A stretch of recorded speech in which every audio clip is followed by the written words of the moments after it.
Welcome to night cosmos sleep. In the dark expanse between Mars and Jupiter, a misshapen body of material is quietly orbiting the Sunday. From Earth, we have never clearly seen the mountains, craters, or metallic regions across its surface. All we can detect are a few faint points of light and vague reflected signals. And yet, this object has been linked to a number that is almost impossible to comprehend: $10 quintillion. Who placed a price on a world that has never been observed up close? Is that figure based on the amount of metal that truly exists within it? Or is it simply the result of a long chain of assumptions? And if Psyche really does contain an immense treasure, why is NASA's spacecraft not carrying drills to search for gold, but instead designed to measure magnetic fields, gravity, and internal structure? Perhaps Psyche's greatest value does not lie in what humanity might take from it. It may lie in what this object still preserves about the deepest interiors of rocky planets, places we could never directly reach. When the Psyche spacecraft arrives, its first images may confirm that we were right, but they could also completely overturn our current idea of what a metallic asteroid truly is. Before asking how much metal Psyche contains, we need to return to the moment when it first appeared before human eyes as an unnamed point of light in the sky. Imagine that, somehow, we could place the entire asteroid Psyche on an enormous scale. After measuring its mass, we would determine how much iron, nickel, and precious metal it contains, then multiply those quantities by the prices currently paid on Earth. The calculation sounds simple, but the result can become so large that it almost loses any ordinary meaning as money. This is how Psyche came to be associated with a value of roughly $10 quintillion. That number is powerful enough to transform a dark, distant object that has never been seen up close into a colossal vault drifting through space. It makes it easy to imagine that somewhere between Mars and Jupiter lies a storehouse of metal vast enough to reshape the economy of an entire planet. Yet, the calculation only produces such an extraordinary result because nearly every difficult part of the story has been left out. To begin with, we still do not know exactly what Psyche is made of. Observations from Earth suggest that the object has several characteristics consistent with a metal-rich body. The light reflected from its surface, its estimated density, and other measured signals have led scientists to believe that iron and nickel may account for a significant part of its structure. Even so, being metal-rich does not mean that Psyche is a gigantic solid block of pure iron. The metal may be mixed with rock, concentrated in separate regions, or distributed unevenly throughout the object. The surface visible to telescopes may not accurately represent the material hidden deeper below. A relatively thin outer layer could conceal a completely different internal structure. So from the very first step in this valuation, we are already relying on extremely broad estimates. Even if Psyche's composition were known with complete accuracy, multiplying the mass of its materials by current market prices would still not produce a realistic economic value. Imagine a mountain on Earth containing billions of tons of construction stone. Every ton may have a price, but that does not mean the entire mountain has become money. Material only gains economic value when people can identify it, extract it, process it, transport it, and sell it somewhere that truly needs it.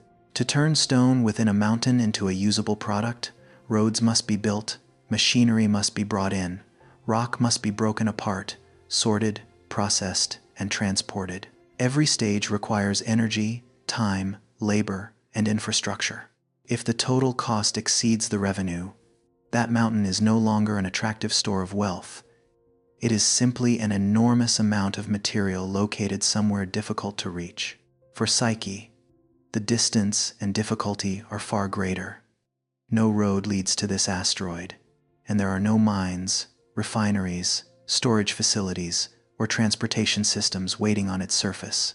Before extracting even a single kilogram of material, humanity would have to send equipment across hundreds of millions of kilometers of space and make it function in an environment with almost no gravity.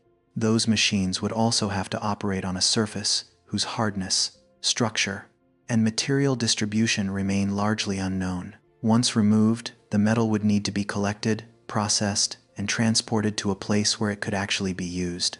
Merely lifting a significant mass away from Psyche, altering its orbit, and controlling its journey back would be an enormous engineering challenge. A small error in the motion of a large mass could turn a resource into a hazard. The presence of metal, therefore, does not mean that humans can simply convert it into a commercial product. The $10 quintillion valuation faces another problem as well. Market prices are not fixed. The price of a metal depends on its scarcity, its demand, and the amount available at any given time. If an enormous supply suddenly entered the market, that abundance would drive the price downward. We cannot take the price of 1 kilogram of metal today and assume that billions upon billions of additional kilograms could be sold at the same rate. The larger the supply, the more likely it is to reduce its own value once introduced into the market. $10 quintillion, then, is not money sitting inside Psyche, nor is it profit that a company or nation could expect to collect after reaching the asteroid. It is only a nominal figure, created by multiplying an estimated mass of material by familiar prices on Earth. The calculation may help convey scale, but it tells us nothing about how much material could actually be recovered, what the cost would be, or how the market would respond. Psyche is also not a refined metal ingot, packaged and waiting in storage. It is a celestial body hundreds of kilometers wide, traveling around the sun in its own orbit, where it has remained for billions of years. To remove any significant portion of it, humanity would not only need to excavate the material, but also control the debris in weak gravity, prevent it from drifting away, and guide it into a safe orbit. At present, not a single link in that mining chain exists at Psyche. This is why NASA's mission was not designed as a treasure-hunting expedition. The Psyche spacecraft carries no drills for opening a mine, nor does it have a large cargo hold for bringing iron, nickel, or gold back to Earth. Its purpose is not to determine the asteroid's selling price, but to understand how the object formed. The instruments aboard the spacecraft will study its surface, gravity, composition, and any traces of magnetism that may still remain. Those measurements will not reveal how much Psyche is worth in monetary terms, but they may help determine whether it was once part of the interior of a much larger body. One important hypothesis suggests that Psyche could be the iron and nickel-rich core left behind from an ancient protoplanet. During the early history of the solar system, many small bodies heated up, melted, and began to separate into layers. Heavier materials sank toward the center, while lighter rock moved outward, much like the process that created Earth's core, mantle, and crust.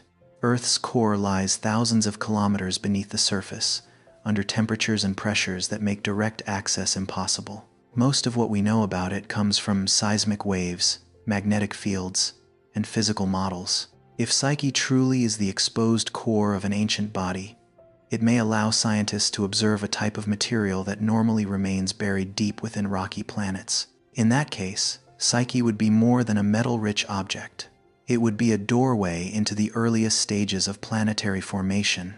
A crater on Psyche may contain no precious metals, yet its shape could reveal whether the surface is hard, brittle, or porous. A slight variation in gravity might show whether the interior is a solid mass or a collection of uneven regions.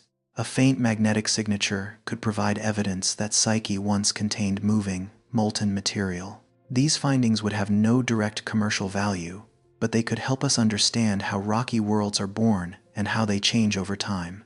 The $10 quintillion figure, then, is only the first doorway that captures our attention.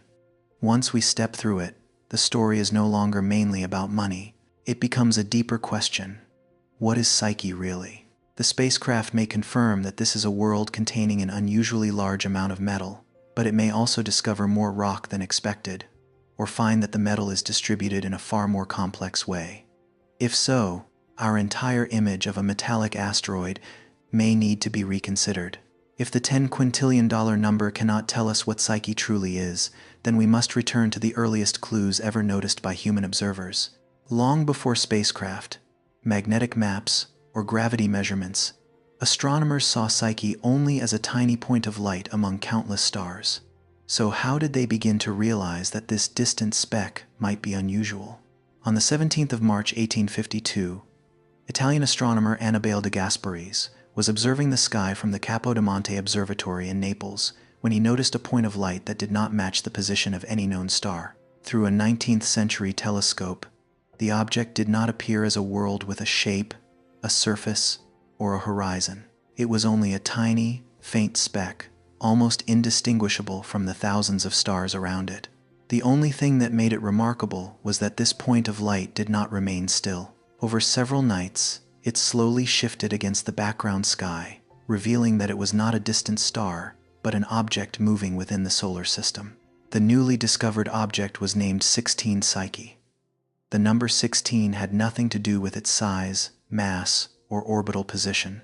It was simply its place in the history of discovery, because Psyche was the 16th asteroid identified by humanity. The name Psyche came from a figure in Greek mythology, often associated with the soul, trials, and a journey in search of what has been hidden. At the time, no one could have known that more than a century and a half later, the name would seem especially fitting for a celestial body whose true nature still remained largely beyond direct view. During the first years after its discovery, astronomers mainly tracked Psyche to determine its orbit. Each observation provided only a single position in the sky, but as those positions were connected across months and years, the object's path gradually emerged.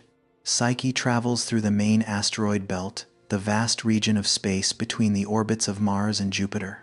Countless bodies left over from the early solar system occupy this region, but that does not mean they are all alike. Some are rich in rock, some contain large amounts of carbon, some preserve traces of water, while others appear to contain more metal than usual. For 19th century astronomers, those differences were nearly impossible to see. Telescopes could reveal that an object existed, how it moved, and how brightly it shone, but they could not enlarge it into a clear image.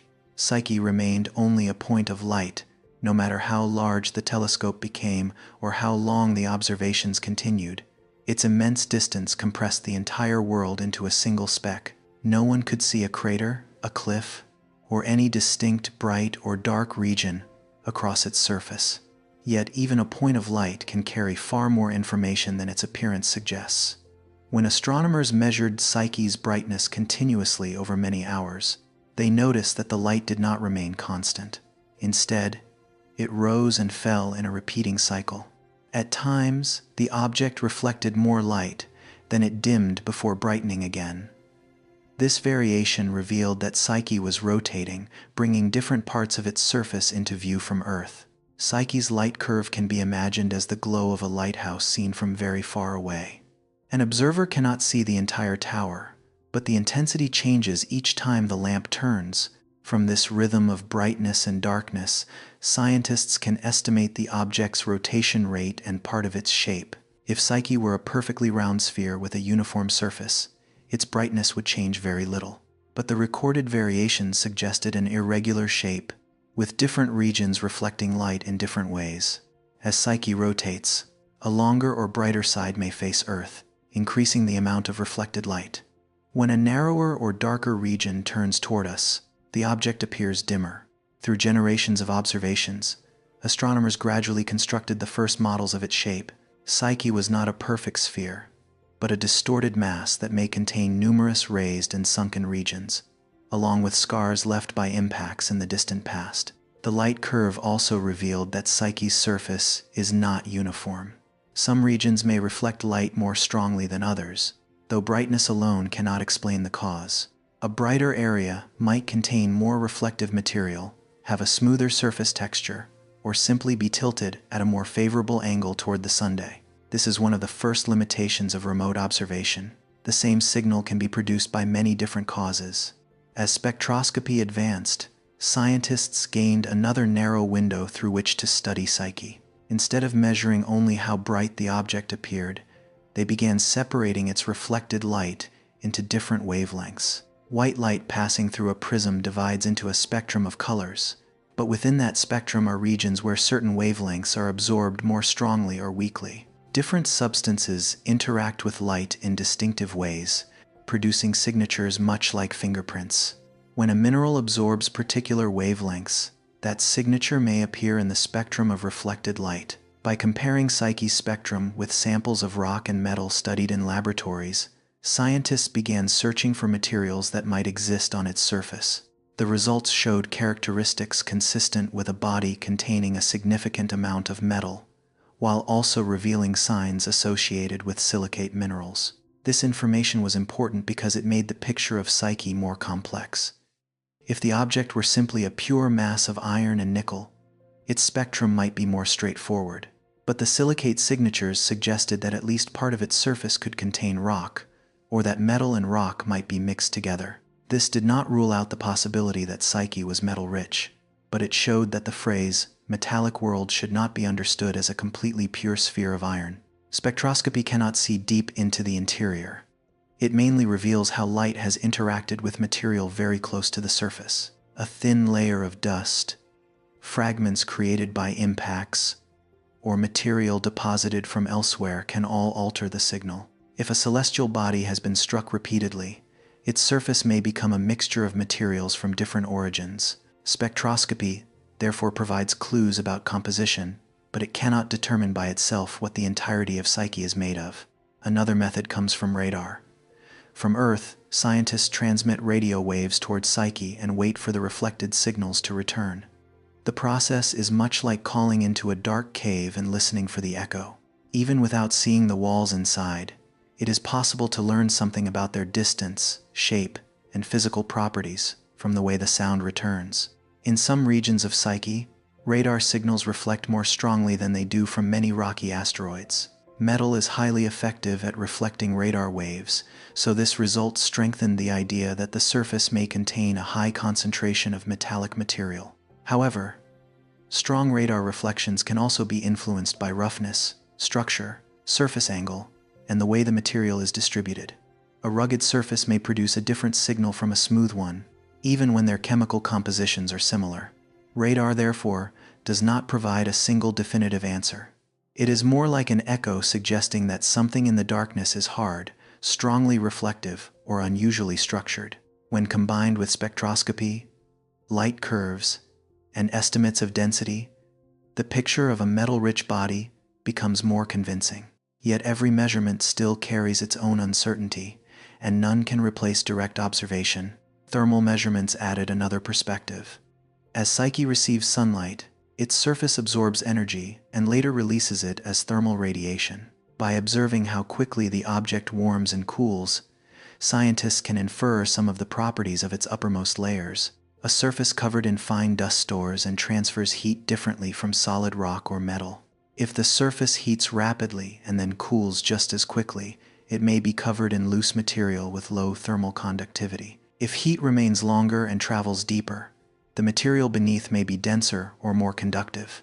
But these results also depend on many factors, including grain size, porosity, roughness, and the angle at which the surface receives sunlight. Once again, each measurement opens a new window, but none reveals the entire room. Psyche can be imagined as a room that has remained locked for nearly 2 centuries. Its light curve is like watching shadows shift beneath the door and using them to guess that something inside is rotating. Spectroscopy is like examining the colors escaping through the cracks for fingerprints of different materials. Radar is like knocking on the door and listening to the echo, while thermal measurements are like placing a hand against the wall to sense how quickly the room gains and loses heat. No single opening reveals the whole truth. But when the signals are assembled, a picture begins to emerge. Psyche has an irregular shape, a non-uniform surface, unusually strong radar reflections in certain regions, and signatures of both metal and silicate minerals. It differs from many carbon-rich or predominantly rocky asteroids, yet it does not perfectly match the image of a single, intact mass of solid iron. That understanding did not emerge overnight, nor did it come from a single instrument. It is the result of many generations of astronomers, from those who recorded Psyche's position through 19th-century optical telescopes, to modern research teams using radar, infrared spectroscopy, and computer models. Each generation added another small piece, sometimes confirming earlier predictions, and sometimes forcing scientists to revise ideas once considered certain. For a long time, Psyche was often described as the exposed metallic core of a planet that never had the chance to fully form. The image was compelling because it was simple and easy to visualize. A large body once melted, allowing metal to sink toward its center. Then violent collisions stripped away the surrounding rocky layers, leaving the core exposed in space. If this were true, Psyche could offer humanity a rare opportunity to directly observe material resembling the deepest interiors of rocky planets. But as more data became available, the story grew less straightforward.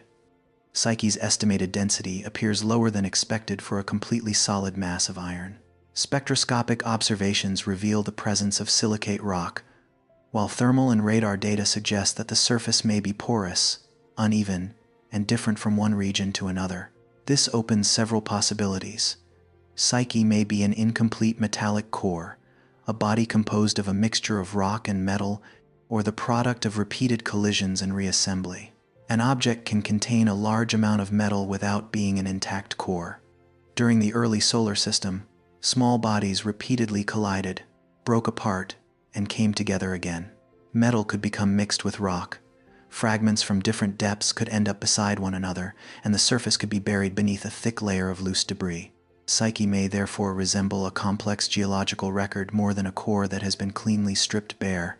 It is precisely this uncertainty that makes a mission to Psyche necessary. Observations from Earth have carried us from an unnamed point of light to the image of a metal-rich world, but distance still leaves too many possible interpretations. Current predictions may be confirmed when the spacecraft observes the surface from close range, or the first images may reveal terrain, colors, and structures entirely different from anything the models have suggested. It took Psyche more than a century to evolve from a number in a list of asteroids into one of the most mysterious bodies in the main belt. Yet, even after learning that it reflects light, radar, and heat in unusual ways, humanity still cannot answer one fundamental question. How large and massive is such a metal-rich world, and is its interior solid or porous? Remote measurements tell us that Psyche is unlike most familiar asteroids. But they also suggest that it cannot be explained as a simple, solid block of iron. To understand what this object truly is, we must move beyond light and echoes toward quantities that are far more difficult to see: the size, mass, and density of an entire world. From Earth, Psyche remains nothing more than a point of light, far too small to reveal any detail. But when measurements of its orbit, brightness, and shape are brought together, that tiny speck gradually emerges as a world hundreds of kilometers across, irregular, massive, and very different from the smooth iron sphere that often appears in the imagination. Psyche has an irregular shape, slightly elongated and flattened, resembling a gigantic potato that has endured countless collisions. Its longest dimension is about 280 kilometers, while another measures nearly 232 kilometers. At that scale, Psyche is no longer simply a solitary rock, but an entire expanse of terrain, broad enough for the horizon to curve away and hide distant features from view. Psyche's surface area is estimated at roughly 165,800 square kilometers. If the entire object could be unfolded into a flat map, it would cover more land than many countries on Earth. Its craters, slopes, and metal-rich regions may be separated by hundreds of kilometers, even though from our present distance, all of them remain compressed into a shapeless point of light. Psyche travels through the outer part of the main asteroid belt, between the orbits of Mars and Jupiter. Its average distance from the Sun is nearly 3 times the distance between Earth and the Sunday. In that remote region, sunlight is considerably weaker, yet still strong enough to warm the surface during daylight before it cools again in darkness. As Psyche moves around the Sun, it also rotates on its axis. Its distorted shape causes the amount of light reflected toward Earth to change with each angle of rotation. These very subtle variations allow astronomers to reconstruct the approximate outline of a world that no one has ever seen up close. Psyche's size is only part of the story. What makes this object especially unusual lies in its mass and density. Scientists cannot place an asteroid on a scale, so its mass must be inferred from the way its gravity affects other objects. When that figure is combined with its estimated volume, the average density of Psyche as a whole begins to emerge. Current estimates place Psyche's density somewhere between 3,400 and 4,100 kilograms per cubic meter. This is much higher than the density of many asteroids made of porous rock, carbon-rich material, or loosely bound piles of debris. It supports the idea that Psyche contains a substantial amount of metal. Yet, the figure is still clearly lower than the density of a solid mass of iron or nickel. If Psyche were truly made entirely of solid iron, it would have to be much heavier than current measurements suggest. This difference creates one of the most important contradictions surrounding the object. Psyche appears to be rich in metal, but it is not a solid iron sphere. Metal may account for roughly 30 to 60% of Psyche's volume. That range is so broad that its two extremes almost describe two entirely different worlds. If the true proportion lies near the lower end, Psyche may contain a large amount of silicate rock mixed with metal. If it lies near the upper end, metal may dominate, while still being accompanied by empty spaces, loose debris, or unevenly distributed rocky regions. There is no evidence that all of Psyche's metal forms a single continuous mass. Iron and nickel may appear in large regions, as small grains, or in layers mixed with rock. Some areas of the surface reflect radar more strongly than others, suggesting that metal is not distributed evenly across the entire body. Psyche's outer layers may also be very different from its deeper interior. After billions of years of impacts, the surface has likely been ground into dust, broken rock, and small fragments of metal. Such a layer could conceal denser blocks below, meaning that signals received from Earth may represent only a very thin portion of the asteroid. Average density cannot reveal how the material inside is arranged. A Psyche made of tightly packed rock and metal could have the same density as another Psyche containing more metal but also countless internal voids. Two completely different structures could still possess the same mass and occupy the same volume. One possibility is that Psyche consists of a mixture of rock and metal blended together through repeated collisions. In that case, materials that once existed at different depths within an ancient body may now lie side by side. A fragment of metallic core could rest beside a block of rock that once belonged to the mantle, while both are covered by dust produced through smaller impacts. Another possibility is that Psyche was once shattered and later reassembled. After a major collision, millions of fragments may not have escaped one another completely. Their weak but persistent mutual gravity could have gradually drawn them back together into a new body, leaving cracks and empty spaces between the larger pieces. A structure like this is often called a gravitationally bound rubble pile. From a distance, the object still maintains a stable shape and moves as a single body. But inside, it may not be continuous at all. Blocks of rock and metal may simply rest against one another, held together by the very weak gravity of the asteroid as a whole. Psyche may also have a layered structure. One region of its interior could be richer in metal, while the outer layers contain more rock, dust, or material delivered by other collisions. These layers would not have to be concentric or orderly like those inside a large planet. Impacts could have tilted them, fractured them, or exposed them at different locations across the surface. If rock and metal are mixed almost evenly, Psyche may never have had time to separate fully into layers. By contrast, a high metal content combined with many internal voids would suggest a body that was shattered before gravity pulled its fragments back together. And if its material is divided into regions with different densities, those patterns may be remnants of a world that once melted, allowing metal to begin sinking inward before a major collision brought the process to an end. Psyche's irregular shape makes determining its density even more difficult. A sphere can be described using only its radius, but Psyche has elongated sections, recessed regions, and many features that have never been directly observed. Even a small change in the shape model alters the estimated volume, which in turn changes the calculated density. Large craters may have removed a significant amount of material from the surface. A sufficiently powerful impact would not only create a deep depression, but also fracture the layers below, eject material into space, and leave behind regions with different densities. Some of the debris may have fallen back, covering the surface in dust and broken rock. The rest may have escaped Psyche forever. Although Psyche spans hundreds of kilometers, it is still too small to produce gravity as strong as that of a planet. On its surface, everything would weigh far less than it does on Earth. A car with a mass of more than a metric ton would still contain exactly the same amount of matter, but the force pressing it against the ground might feel comparable to lifting a large dog here on Earth. The car does not actually lose mass. When pushed, it still resists changes in motion just as it did before. Weak gravity only reduces the force, pulling it down toward the surface. A heavy object might be lifted relatively easily, but once it begins drifting, stopping it would still require considerable force. This environment would make movement on Psyche feel unusual. A step taken with too much force could lift a person higher than expected. A rock pushed out of place might take a very long time to fall back down. Small grains of dust, if given enough speed, could escape the area instead of quickly returning to the surface. Weak gravity also allows material to remain more loosely packed. On Earth, the weight of the layers above compresses soil and rock, gradually closing many of the spaces between them. On Psyche, that pressure is far weaker. Gaps between large blocks of material could survive for billions of years without ever being completely sealed. The surface of such a body may be more porous than it appears.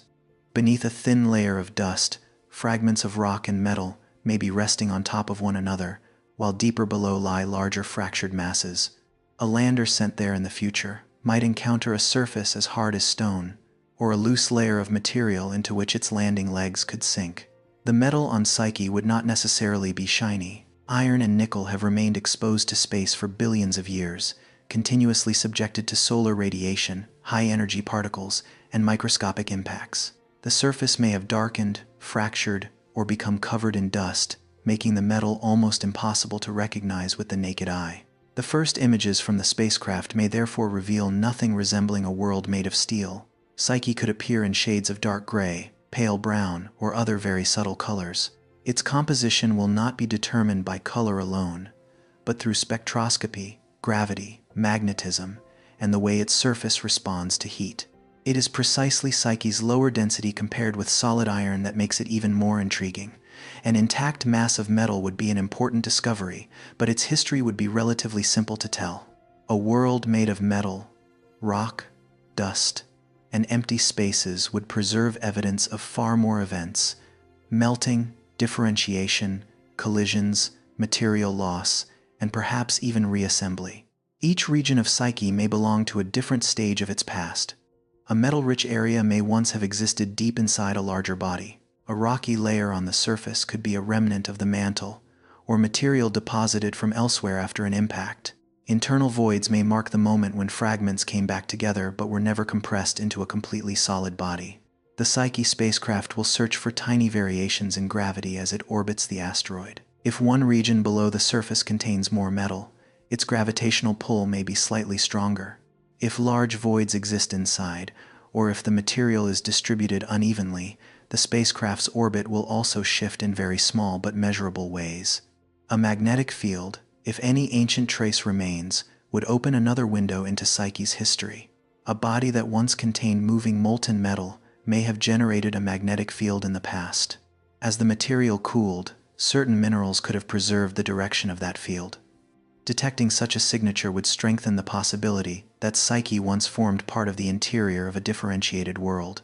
If no ancient magnetic field is found, the story would still remain open. Psyche may have cooled too quickly. Impacts may have erased the evidence, or it may never have maintained a molten metallic layer for long enough. Every result would help narrow the range of possibilities. The numbers available today are already enough to rule out the simplest image. Psyche spans hundreds of kilometers, has a surface area comparable to a vast region of land, and possesses a density much higher than many porous rocky asteroids. Yet, it remains far too light to be a pure mass of solid iron. Its interior almost certainly contains rock, empty space, or complex structures that have not yet been identified. The estimate that metal makes up between 30 and 60% of Psyche's volume shows just how large the remaining gap in our knowledge still is. If the final result falls near either end of that range, the story of Psyche's origin could take an entirely different direction. Iron and nickel do not naturally gather into a large body if the original material always remains evenly mixed. Inside young worlds that become hot enough, heavier metals gradually sink toward the center, while lighter rock rises toward the outside. Through this process, a core, mantle, and crust begin to form. Psyche may still carry evidence of that era. Yet, its distorted shape, density below that of solid metal, and likely abundance of rock suggest that it is not a perfectly exposed core that has remained unchanged until the present day. Its history may have included repeated collisions, destruction, and rearrangement. The story of Psyche, then, does not begin with a block of iron drifting quietly through the asteroid belt. It begins in a young, hot, and chaotic solar system, where small bodies were constantly growing, melting, and crashing into one another. This was the age when the first worlds began forming their cores, though not every world survived long enough to become a planet. It was within this violent construction site that the material now forming Psyche may first have separated from rock and descended into the deepest layers.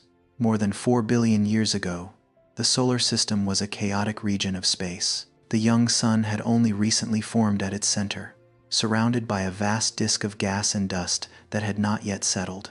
Particles of matter constantly collided, stuck together, and gradually grew.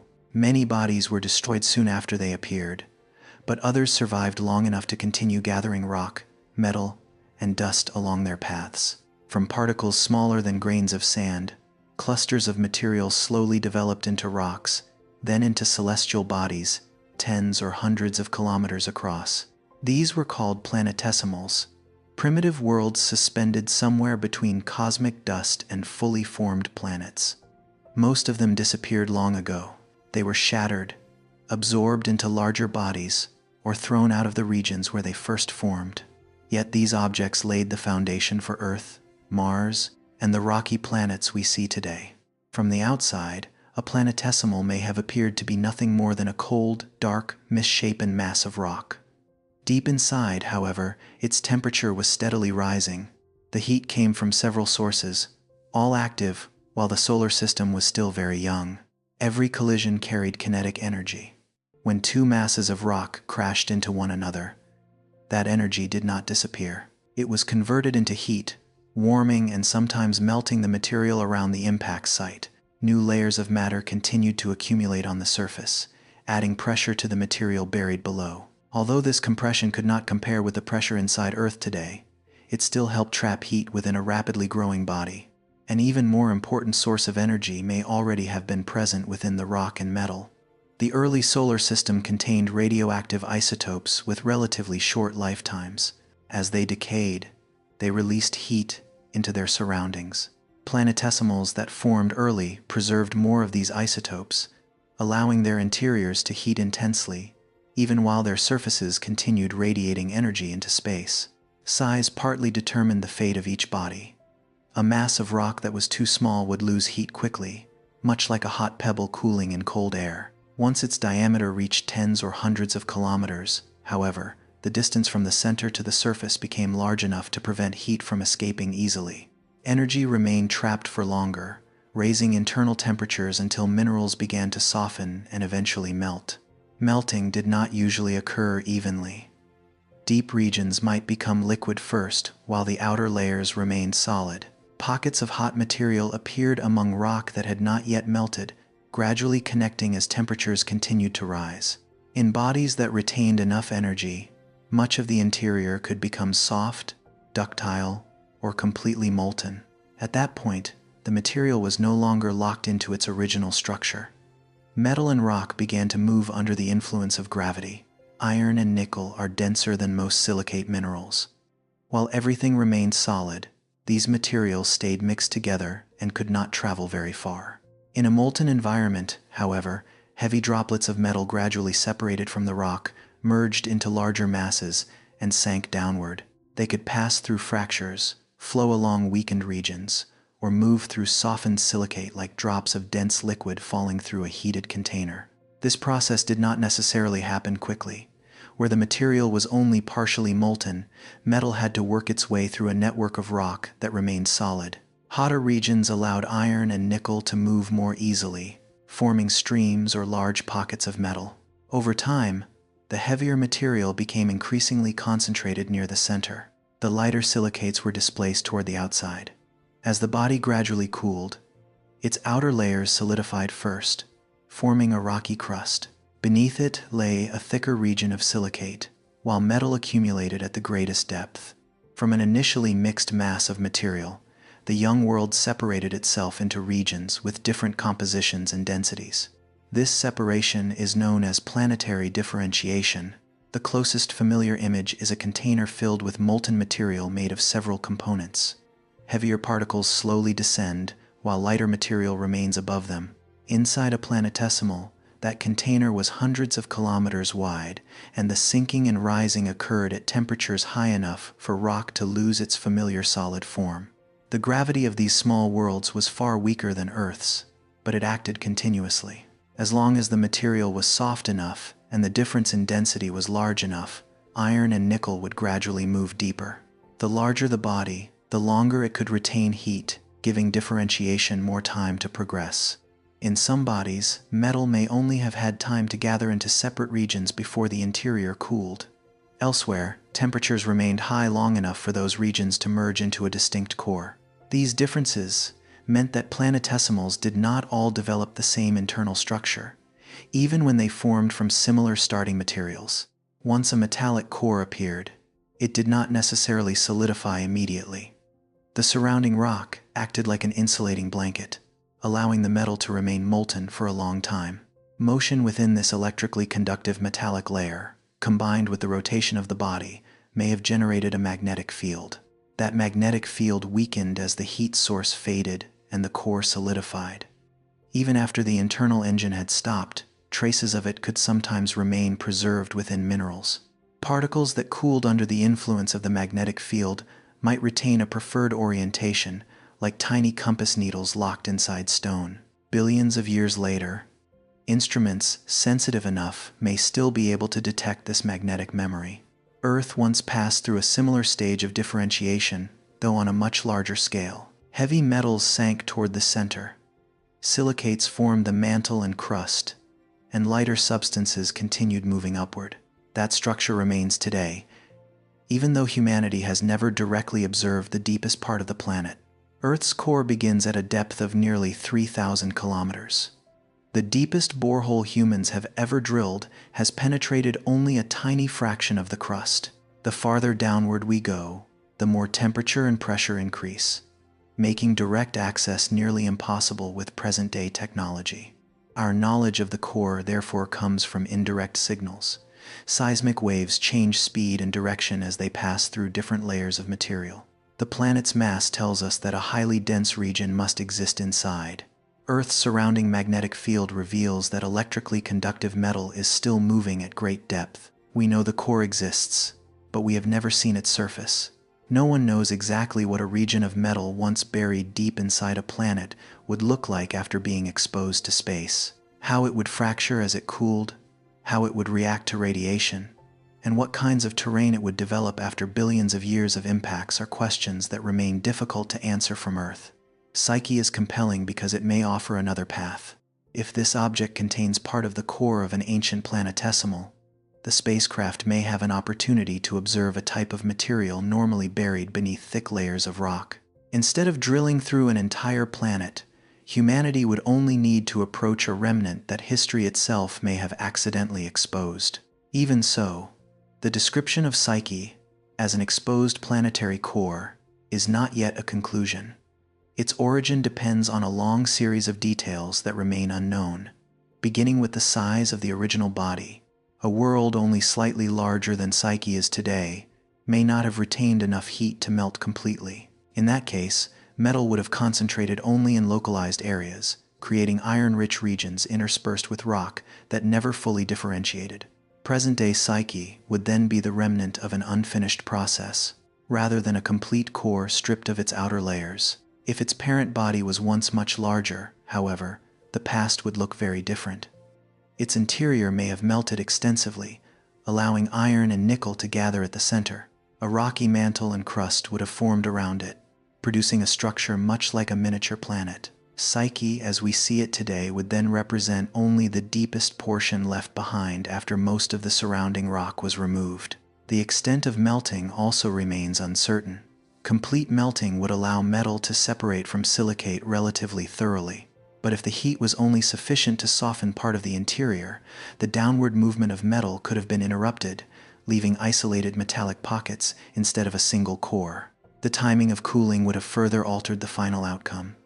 A core that had already solidified would respond to impacts as a cold, brittle mass of metal. metal that remained hot or ductile could deform, flow into other regions, or mix with rock heated during the same event.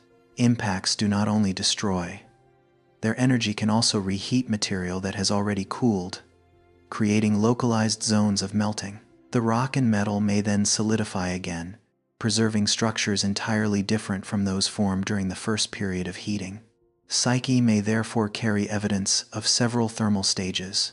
Its original material was heated by radioactive isotopes, gradually cooled, and then endured impacts powerful enough to cause localized melting. Layers that were once arranged with some order may have been torn apart, mixed together, or placed beside fragments that came from entirely different depths. Even if a complete core once existed, there is no guarantee that all of it remains within Psyche. A major collision could have thrown large quantities of metal into space. Other fragments may have become mixed with rock, while the surviving portion continued to undergo further changes. Psyche today may be part of a core, a mixture containing material that once belonged to a core, or a metal-rich body that never fully differentiated.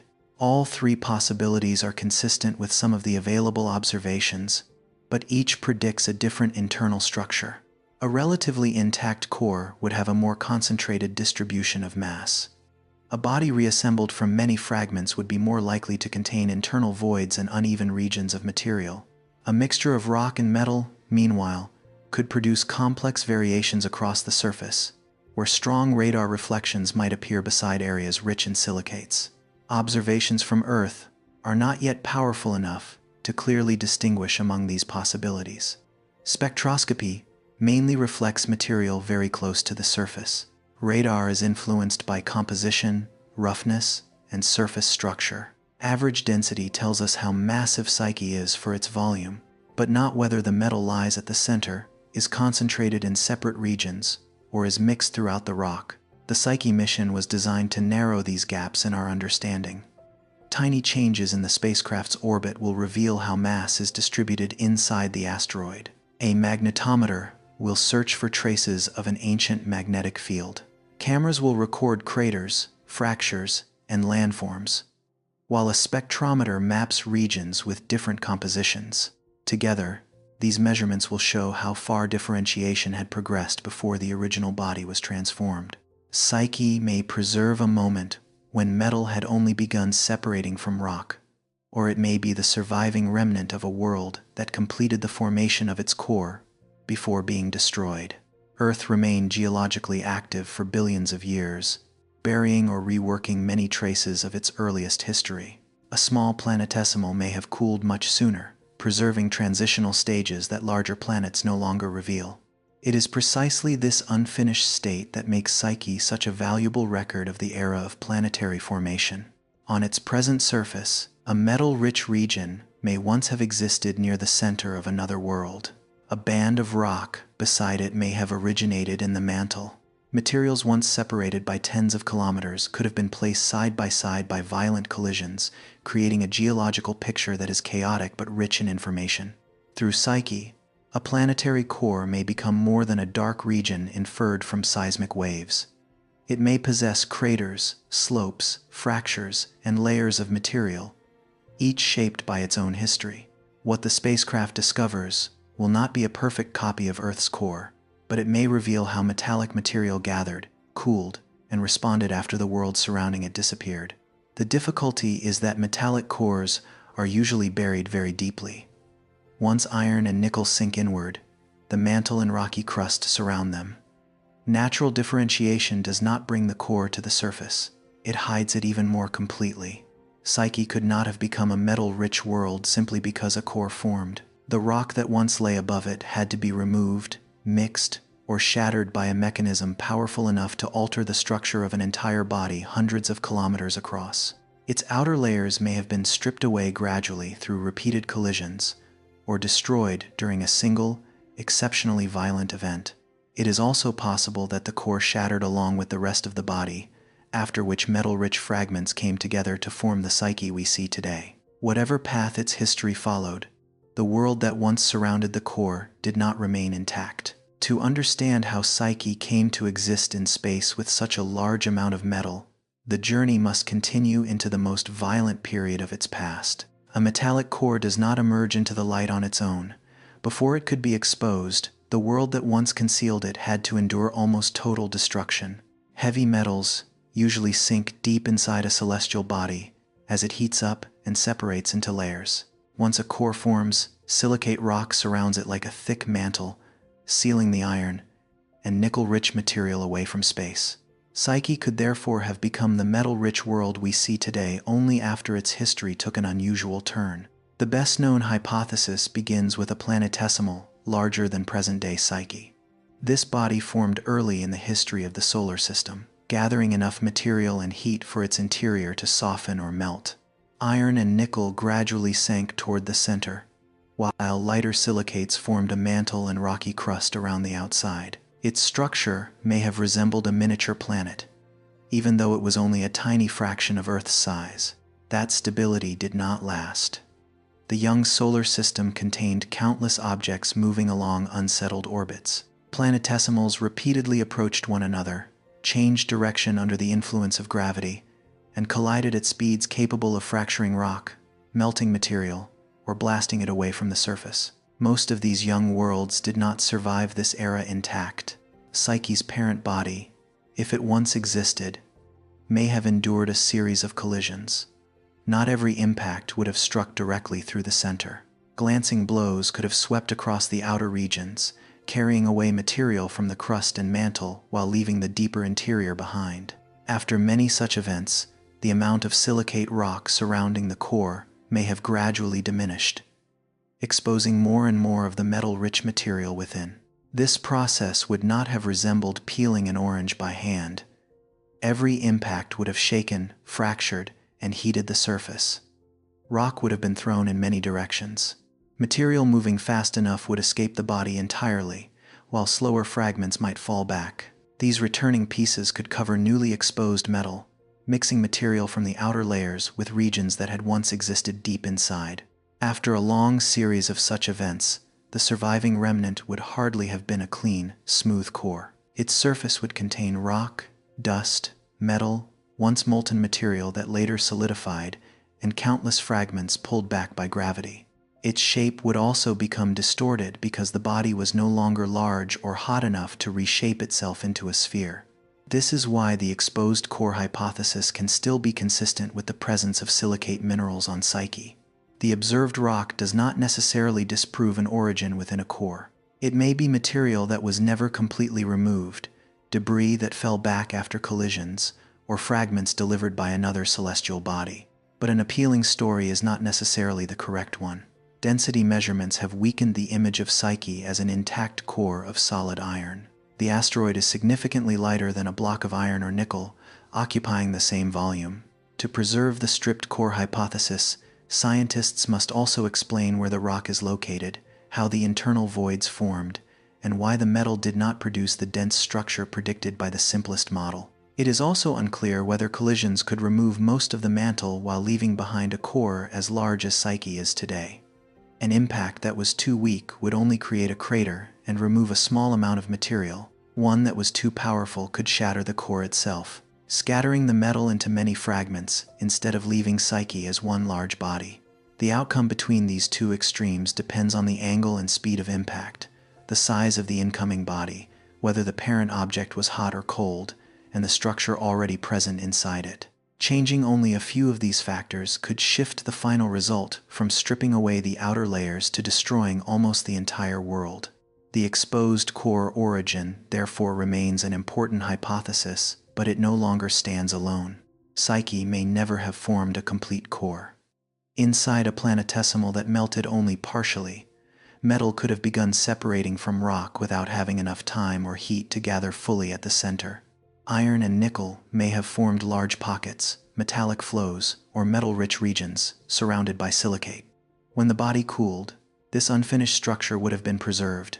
Such an object would already have been rich in metal internally without needing to lose its entire crust. Later collisions would only have disturbed it further, bringing material from different depths to the surface and creating variations from one region to another. In this scenario, Psyche would not be an exposed core, but the remnant of a differentiation process that stopped halfway. This explanation is consistent with a density lower than that of solid metal. Rock would still make up a significant portion of the body.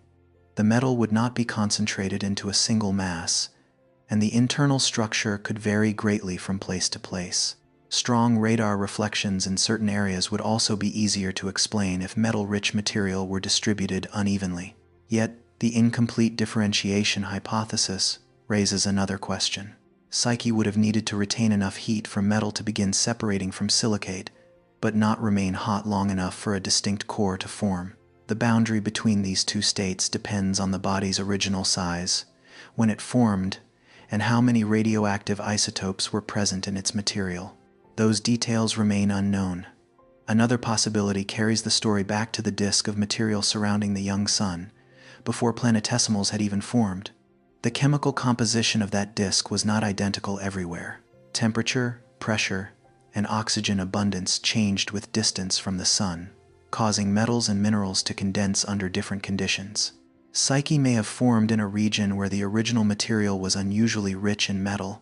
Instead of requiring a thick mantle to be stripped away, the body may have contained a high proportion of iron and nickel from the moment it began to grow. Later changes in its orbit could then have carried it to its present location in the asteroid belt. This possibility does not completely exclude melting or collisions. Psyche may still have heated up, partially differentiated, and been disrupted many times. The difference lies in its starting materials. The world did not necessarily begin with the same proportions of rock and metal as most other planetesimals. Reconstructing the chemical composition of a small region within the ancient disk, more than 4 billion years ago, however, is extraordinarily difficult. The surviving objects have moved, collided, and exchanged material too many times. Their present positions may not match the places where they were born. Psyche could have formed closer to or farther from the sun before the gravity of larger bodies pulled it into its current orbit. The possibility that Psyche was metal-rich from the beginning therefore remains open, but it requires evidence from its elemental composition. The proportions of iron, nickel, sulfur, and other elements may preserve traces of the temperature and chemical environment in which the material condensed. Those measurements will become clearer only when the spacecraft approaches Psyche. A fourth possibility does not treat Psyche as an intact part of any ancient world. Instead, it may be a body assembled from the remnants of a major destruction event. When a celestial body suffers a powerful collision, its fragments do not always scatter permanently. Many may continue moving near one another at relatively low speeds. The gravitational attraction between them is weak, but it acts continuously, gradually drawing rock and metal back together. After hours, days, or perhaps longer, a new object can emerge from the cloud of debris. In this scenario, Psyche would resemble an assembled structure more than an intact core. Metallic fragments that once came from deep regions might lie beside rock from the mantle, with empty spaces between them that were never fully compressed. Material from the colliding body could also become mixed in, meaning the final composition would no longer represent only the original world. This formation process offers a natural explanation for Psyche's density being lower than that of solid iron. The asteroid could still contain a great deal of metal, while internal voids and a substantial amount of rock reduce its average density. Its irregular shape would also be consistent with a cold body assembled from large fragments without undergoing enough melting to become more spherical. But Psyche's potato-like shape cannot confirm the reassembly hypothesis by itself. Most asteroids of a similar size are irregular because their gravity is too weak to pull them into spheres. Craters, slopes, and regions with different brightness levels also appear on many bodies with entirely different origins. Psyche's surface has endured billions of years of smaller impacts. Its outer layer has been repeatedly crushed, mixed, and covered again, potentially obscuring evidence from its earliest formation. The terrain seen today reflects both its deep origin and everything that happened afterward. Those two parts of its history cannot be separated from only a few images. Each explanation produces its own predictions. The remnant of a differentiated core might preserve traces of an ancient magnetic field, created when liquid metal once moved within the parent body. A body that never fully differentiated may reveal metal and silicate mixed together on a large scale without an exceptionally dense central region. Formation from a metal-rich environment could leave distinctive elemental proportions, a reassembled structure. Meanwhile, would be more likely to contain voids, unevenly distributed mass, and fragments with widely varying compositions. Ancient magnetic evidence is especially important. When a molten metallic core moves, it can generate a magnetic field around the body. After the core cools, some material may retain faint magnetism. The Psyche spacecraft is not searching for a powerful active field like Earth's, but for a surviving memory from a time when the metal inside may once have been liquid. Detecting ancient magnetism would strengthen the possibility that Psyche, or the material from which it formed, once belonged to a differentiated core. Even so, the absence of a signal would not be enough to reject that origin. Impacts may have reheated the material and erased its earlier magnetic alignment. The metal may also have cooled under conditions that did not preserve the signature, or the remaining signal may simply be too weak for the instruments to detect. The gravitational field will provide another layer of evidence. As the spacecraft orbits Psyche, the asteroid's gravity will continuously alter its path. Regions containing more mass will pull on the spacecraft slightly more strongly, while voids or less dense areas will have a weaker effect. Tracking these subtle variations will allow scientists to build a map of how mass is distributed inside. A relatively uniform concentration of mass could be consistent with a solid portion of a core.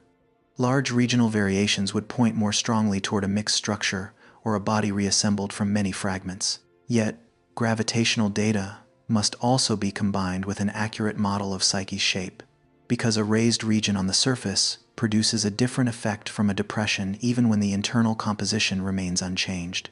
The elemental composition of the surface will further narrow the possibilities. The proportions of iron and nickel will reveal how metal-rich the body is, while silicates will identify the kinds of rock present. Other elements may reflect formation temperatures, the degree of melting, and the process by which metal separated from rock. Their distribution across the surface will also show whether Psyche is relatively uniform or assembled from regions with different histories. The relative ages of its landscapes will also matter. Areas densely covered in craters are generally older than regions with fewer impact scars, although determining absolute ages from a distance remains extremely difficult. A surface that once melted or was covered by fresh material would have erased some of its older craters. Differences from one region to another may mark episodes of collision, collapse, or resurfacing that occurred at different times. Craters can also reveal how the material responds when struck. Brittle rock forms different shapes from solid metal, while a loose layer of debris collapses in its own way. Crater walls, floors, and the material thrown outward may show whether the surface is hard, porous, or layered. An impact may sometimes excavate material from deeper below, accidentally opening a small window into structures the spacecraft cannot reach with a drill. Even with far more data, no single hypothesis may explain all of Psyche. The body may have partially differentiated, then lost material through collisions before reassembling from the surviving fragments. Its original ingredients may also have been richer in metal than usual. Paths that appear separate may all have contributed to a history spanning billions of years. The important thing is not to treat the stripped core story as a confirmed event. No one has seen the parent body. No sample from Psyche has ever been brought into a laboratory, and no close-up image of its surface yet exists. Before the spacecraft arrives, everything humanity possesses consists of signals collected from a great distance. Within those signals, reflected light offers clues about surface composition. Thermal radiation reveals how the material absorbs and releases energy. Radar returns with varying intensity, hinting at surface roughness and the possible presence of metal. Each method observes a different property and carries its own limitations. They do not always lead to the same conclusion. Spectroscopy detects signs of silicates, while radar reveals many regions that reflect strongly like metal. Psyche's density is also too low for a solid iron core. Thermal data suggest that the surface may be covered by loose debris rather than exposed bare metal. This disagreement does not mean the measurements are wrong. They may be observing different parts of the same complex world. Psyche may be rich in metal in one region, contain more rock in another, and be covered across much of its surface by a porous layer of dust. An average signal collected from Earth cannot fully represent that diversity.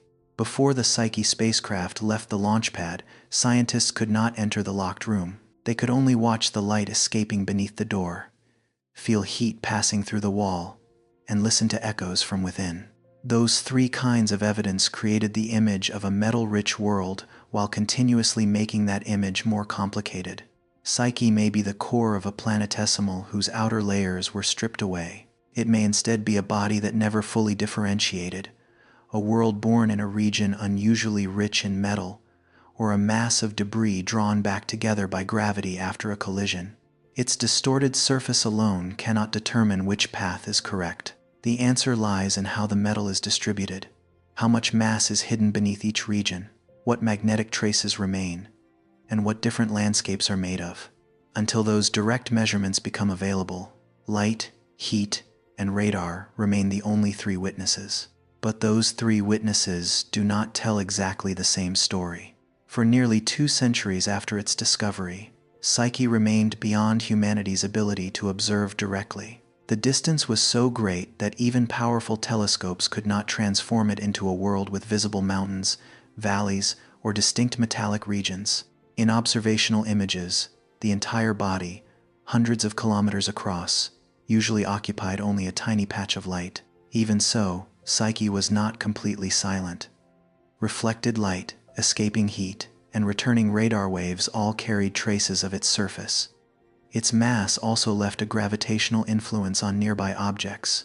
Each signal revealed only one part of the story, but when collected over many years and placed side by side, they allowed scientists to construct an increasingly detailed portrait of a place no one had ever seen up close. The most familiar source of information begins with sunlight.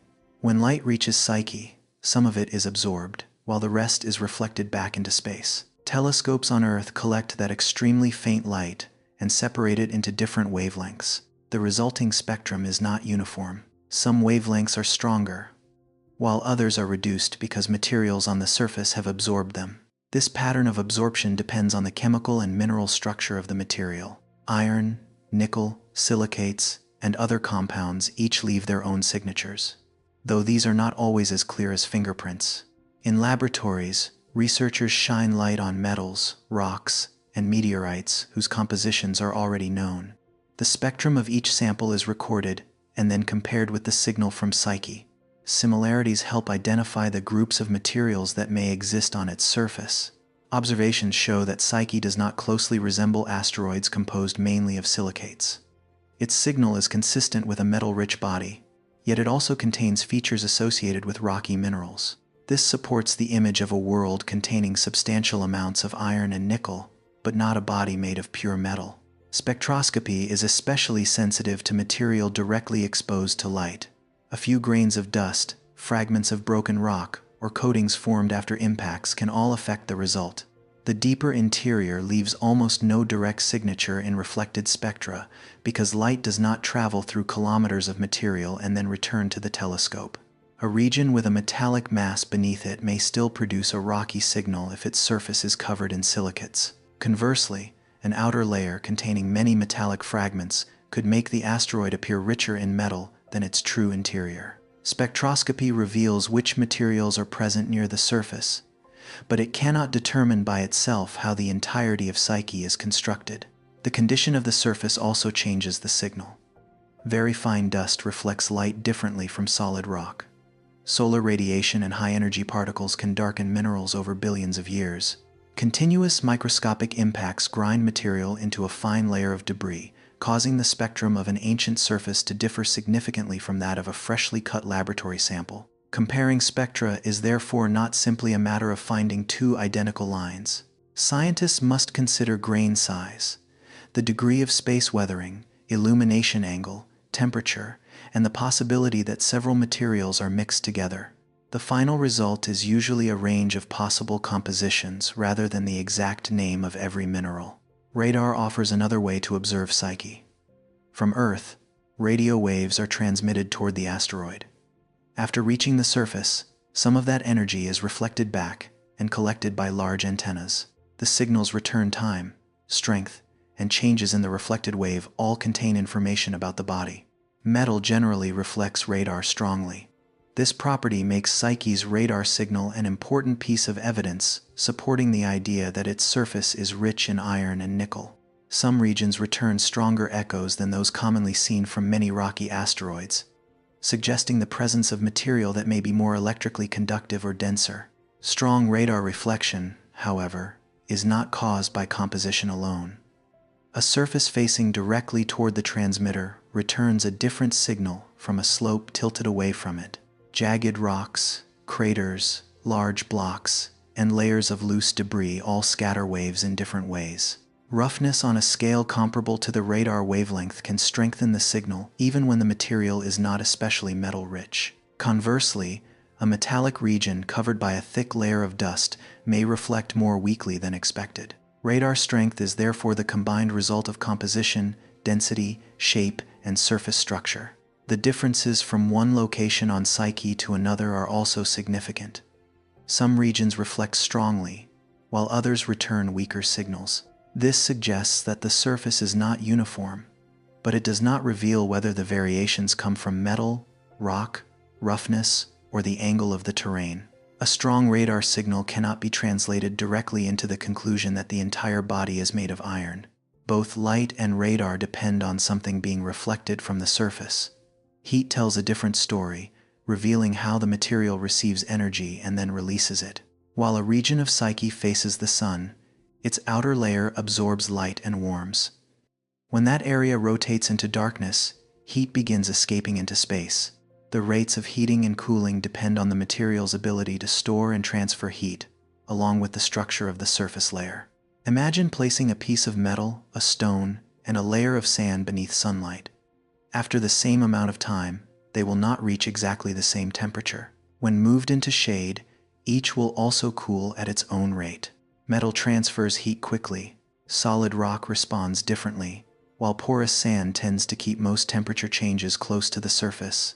We cannot touch Psyche by hand, but infrared telescopes can monitor the thermal radiation it emits. Changes throughout its rotation reveal how quickly or slowly the outer layer heats up and help scientists estimate the surface's thermal inertia. High thermal inertia is often associated with dense materials or substances that conduct heat efficiently. Lower values are more common in fine dust, porous debris, or material containing many empty spaces. Data from Psyche suggest that its surface does not behave like a completely exposed mass of solid metal. At least in many regions, the outer layer may consist of broken rock, dust, or mixtures of material ground down by repeated impacts. This result does not rule out a large amount of metal. Metal may lie beneath the loose covering, occur as small grains, or be mixed with silicates. Even an iron-rich body can develop a porous surface after billions of years of bombardment by small objects. Thermal inertia is also affected by many other conditions. Shadows inside craters cool differently from flat terrain. Surface slopes change the amount of sunlight received. Grain size, the depth of the dust layer, and the degree to which fragments are bonded together can all shift the result. Thermal observations therefore add another layer of information, but they cannot independently reveal the proportion of iron or nickel. They help distinguish a solid surface from a loose one, yet cannot identify precisely what lies more than a few centimeters or meters below. Mass and density extend the investigation beyond the outer layer to the scale of the entire body. Psyche's mass is estimated through gravity. When it passes near other asteroids, their orbits shift very slightly. These tiny deviations reveal how strongly Psyche has pulled on them, allowing scientists to estimate how much matter it contains. Such measurements require highly precise observations over long periods. The orbits of many objects must be calculated, while the influences of the Sun, the planets, and nearby asteroids must be separated from Psyche's own effect. Even a small error in positional data can alter the estimated mass. Once the mass is known, the volume is estimated from models of Psyche's shape. Combining these two quantities produces its average density. This is the evidence showing that Psyche contains heavier material than many porous rocky asteroids, while still being considerably lighter than a solid mass of iron of the same size. Volume, in turn, depends directly on how accurately Psyche's shape is known. The asteroid is irregular, elongated, and marked by many depressions that have not been clearly observed. If the depth of a crater or the outward bulge of a region is estimated incorrectly, the total volume changes as well. Its average density, therefore, always comes with a range of uncertainty. The mass may be relatively accurate, but if the volume is larger than expected, the calculated density decreases. If the shape model makes Psyche too large, the resulting value will be lower than the true density. This dependence helps explain why estimates of Psyche's density have changed as new data became available. Even a perfectly accurate density would not reveal the internal structure. A tightly packed mixture of rock and metal could produce the same result as a more metal-rich body containing many empty spaces. A mass assembled from large fragments might also have a density similar to that of a differentiated body later disrupted by impacts. Average density tells us only how much the entirety of Psyche weighs compared with the space it occupies. The location of the metal, the size of any internal voids, and the variations from one region to another still remain beyond direct observation. For many years, astronomers have also used changes in brightness to construct three-dimensional models of Psyche. As the body rotates, the amount of surface facing Earth changes, causing the total reflected light to rise and fall. A long series of observations from different viewing angles allows computers to find the shape that best matches the light curve. Radar adds further detail to the outline and its larger structures. Signals returning at different times can suggest raised regions, depressions, or broad craters. Through these observations, Psyche appears as an elongated mass with a complex surface and many areas that differ from one another. The three-dimensional models have become increasingly detailed, but they are still based on inference. Regions that are poorly illuminated or remain outside favorable viewing angles may be less accurate. The depth of major features can be misjudged, while smaller details disappear entirely. The colors used in present-day maps must also be interpreted carefully. They often represent variations in reflectivity, spectrum, radar response, or temperature rather than the colors human eyes would see from nearby. A brighter region on a map is not necessarily a patch of gleaming metal. It may simply reflect more strongly at the wavelength being measured. When several kinds of data are layered together, Psyche's surface appears to contain regions with different properties. Some areas reflect radar strongly, while others show clearer signs of silicates. Certain regions retain heat more effectively, while others may be covered by a thick layer of loose debris. This lack of uniformity is consistent with several possible origins. A stripped core might still retain rock from the mantle. A body that never fully differentiated would naturally contain metal and silicate mixed together. A mass reassembled from impact debris could easily place fragments of very different materials side by side. Remote data are not yet sufficient to choose decisively among these possibilities. Spectroscopy tells us that metal is present, but so is rock. Radar shows that certain regions reflect more strongly than usual. Thermal inertia suggests that much of the surface is not bare, solid metal. Average density confirms that Psyche contains a substantial amount of heavy material while ruling out the image of a single solid iron sphere. These results are not truly contradictory. They become difficult to reconcile only when Psyche is forced into an overly simple description. This world can be rich in metal while still being covered in dust, containing rock, holding numerous empty spaces, and changing in composition from one region to another. The difficulty is that each method is sensitive to a different part of the asteroid. Reflected light comes mainly from the outermost layer. Radar interacts with surface composition and structure. Heat reveals how the material stores and releases energy. Density reduces the entire body to a single number, erasing every internal detail. Combining these methods narrows the possibilities, but it does not create a final picture. Scientists can say that Psyche is more metal-rich than many other asteroids, but they cannot yet determine the exact proportion. They know that the surface is uneven in composition, though how those regions connect to deeper structures remains unclear. The asteroid is less dense than solid iron, but whether the difference comes mainly from rock or internal voids is still an open question. Only when the spacecraft approaches will Psyche's true outline become clear. Craters that now appear as vague depressions will become landscapes with walls, floors, and blankets of ejected material. Spectral maps will separate individual regions, instead of blending all reflected light into a single signal. Measurements of the gravitational field from orbit will reveal how mass is distributed beneath the surface. The magnetometer will also search for evidence that telescopes on Earth can barely detect. An ancient magnetic field, even a very weak one, may reveal whether the material once existed within a molten core. When this information is combined with composition and terrain, Psyche's origin can be tested in a far more direct way. Until then, every conclusion must remain accompanied by its limitations. None of the existing methods is useless. In fact, they are what made the Psyche mission possible. But remote observations can only establish a group of plausible hypotheses. They cannot yet give humanity a complete portrait. Light, heat, radar, and gravity have transformed Psyche from an anonymous point of light into a mysterious metal-rich world. They have shown scientists what to search for, which regions may deserve closer attention, and which measurements could distinguish among different origins. The next step is no longer to observe from the safety of Earth. To replace faint points of light and distant echoes with real maps, humanity must send a machine across billions of kilometers of space. But that spacecraft does not race forward like a rocket in a movie.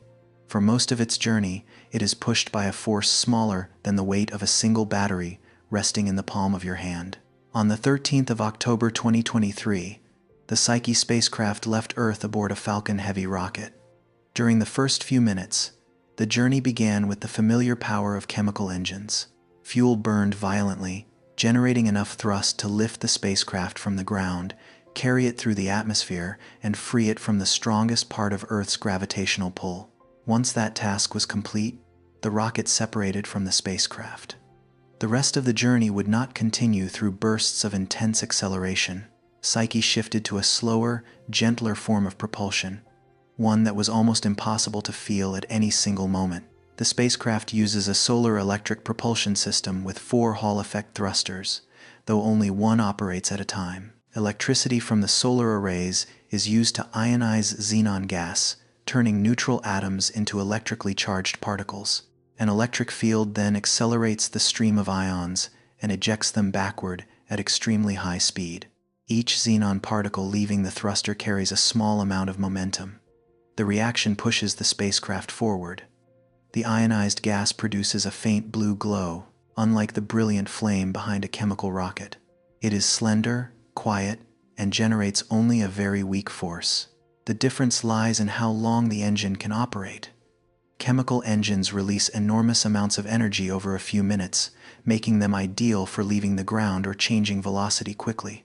Electric thrusters produce far less force, but they can continue working for months at a time. Instead of delivering one powerful push, they accumulate countless tiny changes until the spacecraft's orbit becomes completely different from where it began. On Earth, such a weak force would easily be overwhelmed by gravity, friction, and air resistance. In space, the spacecraft does not need to constantly overcome drag like a vehicle traveling along a road. Once Psyche is moving, it will continue coasting through inertia. The thruster only needs to apply a gentle but persistent push, changing the spacecraft's velocity little by little. Over a single second, the change is almost insignificant. After millions of seconds, the result becomes enormous. Psyche can accelerate, adjust its direction, and gradually move into a new orbit without carrying a vast supply of chemical propellant. Xenon is well suited to this system because it is an inert gas, relatively easy to store, and efficient to ionize. When expelled from the thruster at high speed, a small amount of xenon produces a greater effect than the same amount of propellant used in many conventional chemical engines. That efficiency is especially important for a journey extending across billions of kilometers. The Psyche spacecraft does not travel in a straight line from Earth to the asteroid. Both the spacecraft and its destination are orbiting the Sun, so the trajectory must be calculated so that they arrive at the same place at the same time in the future. The destination is not standing still and waiting. Throughout the years of travel, Psyche continues along its own orbit within the asteroid belt. The journey is also designed to pass by Mars. The red planet's gravity will help bend the spacecraft's path, change its velocity, and adjust its orbital plane without requiring an equivalent amount of xenon. Mars becomes a natural point of leverage, allowing Psyche to enter a more favorable path toward the asteroid belt. The spacecraft will not stop or enter orbit around Mars. It will approach the planet briefly and then continue onward. As it moves closer, the spacecraft accelerates under Mars's gravitational pull. Its path is then curved before Psyche leaves the region and heads toward its primary destination. This gravitational assistance is often compared to a slingshot, though no physical cord pulls the spacecraft back and launches it forward. Mars is moving around the Sun, while Psyche passes through its gravitational field at a carefully calculated angle. Through this encounter, the spacecraft receives the necessary change in direction and velocity, while the corresponding effect on the planet is far too small to matter. The accuracy of the flyby depends on repeated tracking and corrections from Earth. Communication stations measure the time signals take to travel, changes in frequency, and the spacecraft's position against the background sky. From these observations, the mission team determines how far Psyche has drifted from its planned route and sends commands to correct the trajectory. Across interplanetary distances, even a tiny deviation can grow into thousands of kilometers after several months. Navigation, therefore, does not wait until the spacecraft approaches Mars or Psyche. It continues throughout the entire flight, with small corrections made as early as possible. The Mars encounter will also provide an opportunity to test the scientific instruments near a world that has already been studied in great detail. The cameras can observe the surface. The magnetometer can measure the magnetic environment, and other sensors can be operated to confirm that they respond correctly to natural signals. It will serve as a rehearsal before the spacecraft reaches a place that has never been observed up close. These activities will play only a supporting role. The primary destination remains Psyche. After leaving the region influenced by Mars, the spacecraft will continue using its electric thruster to slowly change velocity throughout the remaining journey. 2 solar array wings provide electricity for the entire spacecraft. As it travels farther from the Sun, the light becomes weaker and the amount of power generated decreases. Psyche must divide its limited energy among the thruster, computers, communication equipment, heaters, and scientific instruments. That balance changes during each phase of the mission. When the thruster is operating, much of the available electricity is devoted to propulsion. During communication or observation periods, the spacecraft may reduce the activity of other systems to prioritize the equipment currently needed. This is not a journey that uses maximum power at every moment, but a years-long process of carefully managing energy. Psyche also carries the Deep Space Optical Communications Experiment, known as DSOC. This technology uses lasers to transmit data across deep space, instead of relying only on traditional radio waves. A narrow laser beam can carry large amounts of information, but it also requires extraordinary precision to aim at a telescope located millions of kilometers away. DSOC is a separate experiment and does not directly determine the asteroid's composition. Its purpose is to test how future missions might transmit images and scientific data back to Earth more quickly. After completing its experimental objectives, the Psyche mission will continue communicating primarily through its radio system. As the spacecraft travels farther from Earth, signals take increasingly longer to cross the distance. Humans cannot control Psyche like a remotely operated vehicle that responds instantly. The spacecraft must carry out many maneuvers using instructions sent in advance, while also recognizing certain unusual situations on its own. If it detects a problem, the spacecraft can suspend scientific operations, point its solar arrays toward the Sun, and turn its antenna toward Earth. This safe mode keeps essential systems operating while the mission team identifies the cause and sends new instructions. The journey will continue until 2029. As the distance to the target begins to narrow, the spacecraft's cameras will take a direct role in navigation. At first, Psyche will still appear as a point of light among the stars, much like the image observed from Earth for generations. Week by week, that point of light will grow larger. Its true outline will begin to emerge, revealing its rotation and shape with greater accuracy. The new data will allow the mission team to update the asteroid's position, mass, and motion before guiding the spacecraft into orbit. This stage will require patience. Psyche does not have strong enough gravity to easily capture a rapidly moving spacecraft. Its speed must be reduced gradually until it is traveling close enough to the asteroid's own velocity. If it approaches too quickly, the spacecraft will simply pass by the target and continue deeper into space. Electric propulsion is well suited to this extended approach. Its gentle thrust allows the spacecraft's velocity to be adjusted with precision, avoiding the need for a powerful braking maneuver near the destination. Each small change brings Psyche closer to a state in which the asteroid's weak gravity can hold it in orbit. Once in orbit, the spacecraft is expected to begin a scientific campaign lasting at least 26 months. It will not land, drill into the surface, or collect samples to return to Earth. Instead, the Psyche spacecraft will orbit the asteroid at several different altitudes. The first orbits will allow the cameras to observe its overall shape, map the terrain, and identify prominent regions. As the spacecraft moves lower, its instruments will measure surface composition more clearly, search for ancient magnetism, and track tiny changes in its motion to determine the gravitational field. Each altitude serves a different purpose. From farther away, the spacecraft can view the entire body. Closer orbits strengthen signals from the surface but narrow the area visible at one time. The spacecraft will move through these different orbits, combining their perspectives into a single, unified picture. The cameras will record craters, steep slopes, and transitions between different surface regions. The spectrometer will search for signs of various elements. The magnetometer will test whether the material preserves traces of an ancient magnetic field. The radio system will track the spacecraft's orbit, revealing whether mass is distributed evenly or concentrated in particular regions. These 4 forms of observation focus on the question of Psyche's origin. Ancient magnetic traces may indicate that the material once belonged to a molten core. The distribution of mass may reveal dense regions or internal voids. Elemental composition will show the proportions of metal and rock, while the terrain preserves the effects of billions of years of collisions.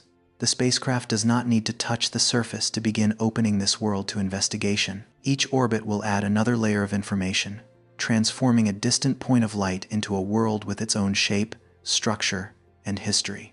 The journey began with the tremendous thrust of a rocket, but most of the distance will be crossed through the steady action of a faint blue stream of ions over many months.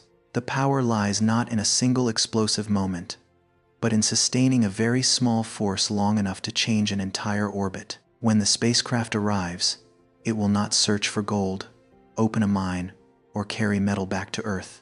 Psyche will simply orbit its target and observe.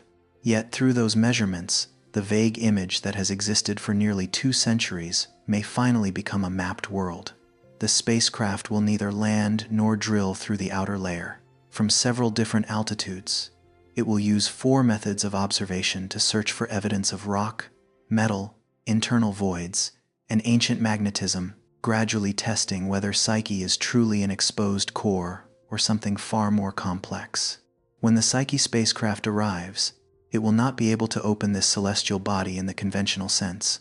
There will be no drill penetrating its deeper layers, no robotic arm collecting rocks, and no samples immediately returned to Earth. The spacecraft will simply orbit its target, observe it from different distances, and combine several very different kinds of evidence into a single picture. Each instrument aboard the spacecraft was designed to address a separate part of the mystery. The cameras will reveal shape and terrain. The spectrometer will search for signs of specific elements. The magnetometer will listen for a magnetic memory that may still remain within the material. Radio waves, meanwhile, will track how gravity pulls the spacecraft away from its predicted orbit. No single measurement can determine by itself whether Psyche is the core of an ancient world, a partially differentiated body, or a mass of debris reassembled after a collision. The real power emerges only when all 4 lines of evidence are placed side by side. The first key lies in 2 identical multispectral cameras. They will observe the surface in visible light and part of the near-infrared spectrum, transforming the point of light long tracked from Earth into a world with a horizon, craters, slopes, and distinct regions of terrain. The 2 cameras are not included only for redundancy. When they photograph the same area from different angles, their images can be combined into 3-dimensional models. The height of cliffs, the depth of impact craters, and the steepness of the surface will gradually emerge instead of remaining only as patches of light and darkness in a flat image. The terrain will reveal how Psyche has responded to billions of years of impacts. A solid mass of metal does not fracture, crack, or collapse in the same way as a porous layer of rocky debris. Crater walls may remain steep or spill inward across the floor. Ejected material may form long rays, settle into thin blankets, or escape the asteroid entirely because of its weak gravity. The shapes of the craters may also reveal the structure beneath the surface. A sufficiently powerful impact can sometimes excavate material from below the outer layer. Debris surrounding a crater may differ in color or reflectivity from the older terrain, offering an indirect glimpse into layers the spacecraft cannot reach with a drill. The multispectral cameras will also observe differences between wavelengths. A region that looks almost identical to the surrounding terrain in visible light may reflect near-infrared radiation in a different way. These variations can suggest differences in mineral composition, grain size, or the degree of space weathering. The colors on Psyche will probably not be vivid.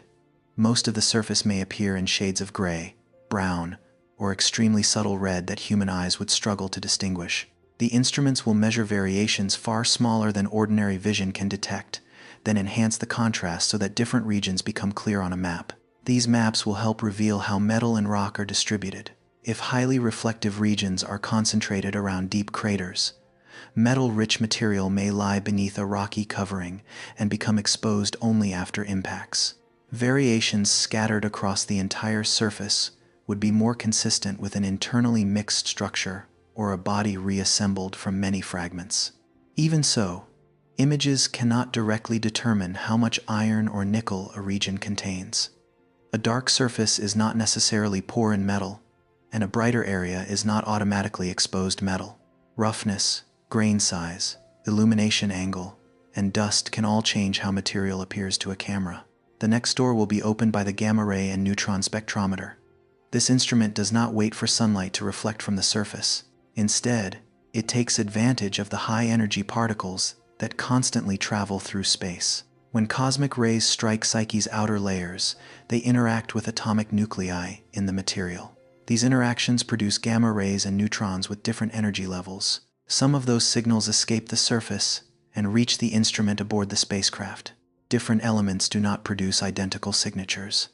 Iron, nickel, sulfur, potassium, and silicon each leave distinctive features in the energy spectrum. By measuring the number and energy of the particles it receives, the science team can infer the composition of material near the surface. This represents a major advance beyond simply describing Psyche as appearing to be metal-rich. Instead of relying on overall reflectivity, the spectrometer can help identify which elements are present and how their relative proportions change from one region to another. Iron and nickel are especially important because they are directly connected to the metallic core hypothesis. Sulfur may reveal the conditions under which melting occurred and metal separated from rock. Silicon and potassium will provide additional information about the rocky material, helping scientists determine how much of Psyche's outer layers may have been lost or whether the body never fully differentiated. Lighter elements may also change how its origin is interpreted. Composition reveals not only how metal-rich the surface is, but also the environment in which the original material formed. The proportions between elements may preserve evidence of temperature, oxidation conditions, and processes that took place when the solar system was still very young. The spectrometer must operate relatively close to the surface because the signals are extremely weak. Gamma rays and neutrons are emitted in many directions, and only a small fraction reach the spacecraft. The greater the distance, the fewer signals the instrument can collect. Lower orbits will therefore be especially important when mapping Psyche's composition. The results will still mainly represent the outer layers rather than the entire interior. Material mixed by impacts, dust delivered from elsewhere, or a thick covering of loose debris may conceal deeper structures. However, when elemental data are placed beside images of the terrain, scientists will know which regions deserve closer attention and why their composition differs from the surrounding surface. Suppose the cameras discover a deep impact crater surrounded by ejecta with a distinctive color. The spectrometer may then detect a higher concentration of iron around that crater. Together, those results would suggest that the impact excavated a metal-rich region beneath the surface. If the composition remains almost unchanged from the crater walls to the surrounding plains, the outer layers may already have been thoroughly mixed. The third key does not search for terrain or elements. The magnetometer will determine whether Psyche still preserves the memory of an ancient magnetic field. A molten metallic core can generate a magnetic field when electrically conductive material moves inside a rotating body.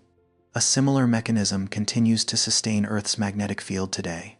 A small planetesimal would cool more quickly, causing this internal engine to stop long ago, but its traces may not have disappeared completely. When material cools within a magnetic field, certain minerals can preserve the magnetic direction present at the moment they solidify.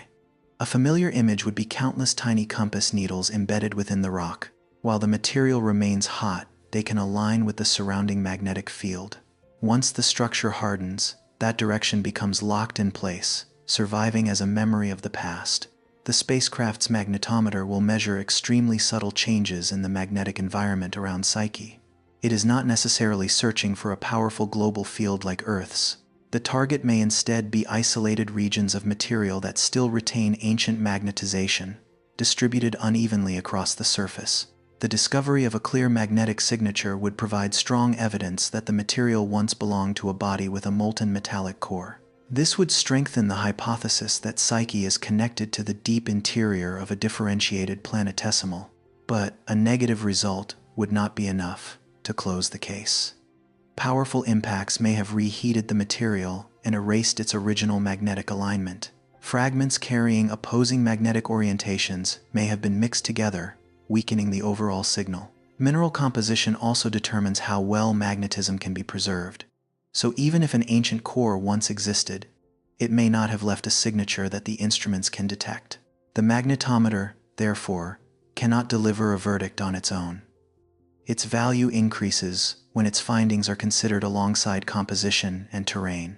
A metal-rich region that also preserves ancient magnetism would be especially significant. A rocky area with a magnetic signature could also contain material that once cooled near a core or was brought up from deep below by an impact. The final key is not a separate scientific instrument in the usual sense. The Psyche spacecraft communicates with Earth through radio waves, and that same connection will be used to measure the asteroid's gravitational field. As the spacecraft orbits Psyche, the gravitational pull will not remain identical at every location. A region containing more mass will tug on the spacecraft slightly more strongly. Areas filled with lighter material or internal voids will exert a weaker influence. These changes are extremely small, but they alter the spacecraft's velocity by an amount that can be measured.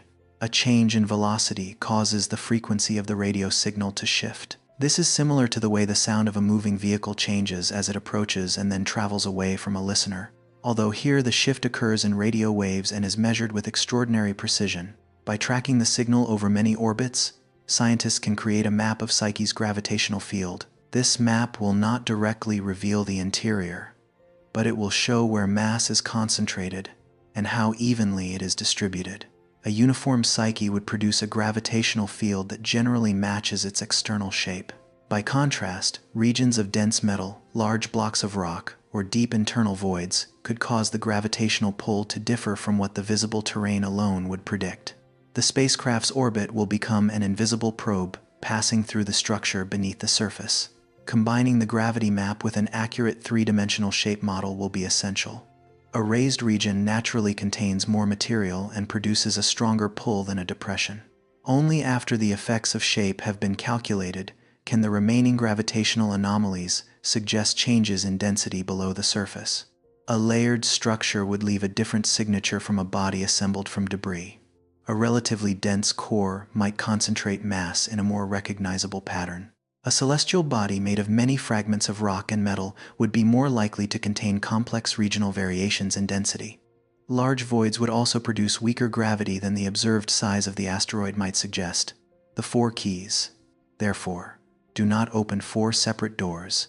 They all lead into the same room. The cameras reveal where craters, cliffs, and distinct surface regions are located. The spectrometer identifies the elements present within those landscapes. The magnetometer searches for traces of an ancient molten state.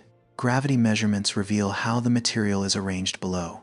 An unusually reflective region in an image may not reveal very much by itself, but if that same area is also rich in iron, preserves ancient magnetism, and lies above a region of high density, the possibility that it is connected to core material becomes far stronger. A diverse composition, no magnetic signature, and a chaotic gravitational field would be more consistent with a body that was shattered and later reassembled.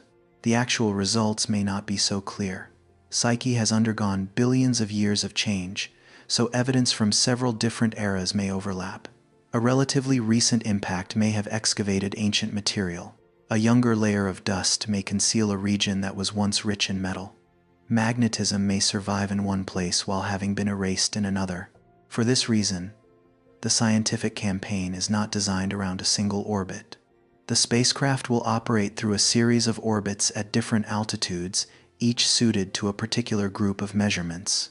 Greater distances will allow the cameras to observe the entire body, determine its shape and rotational axis, and identify its main regions of terrain.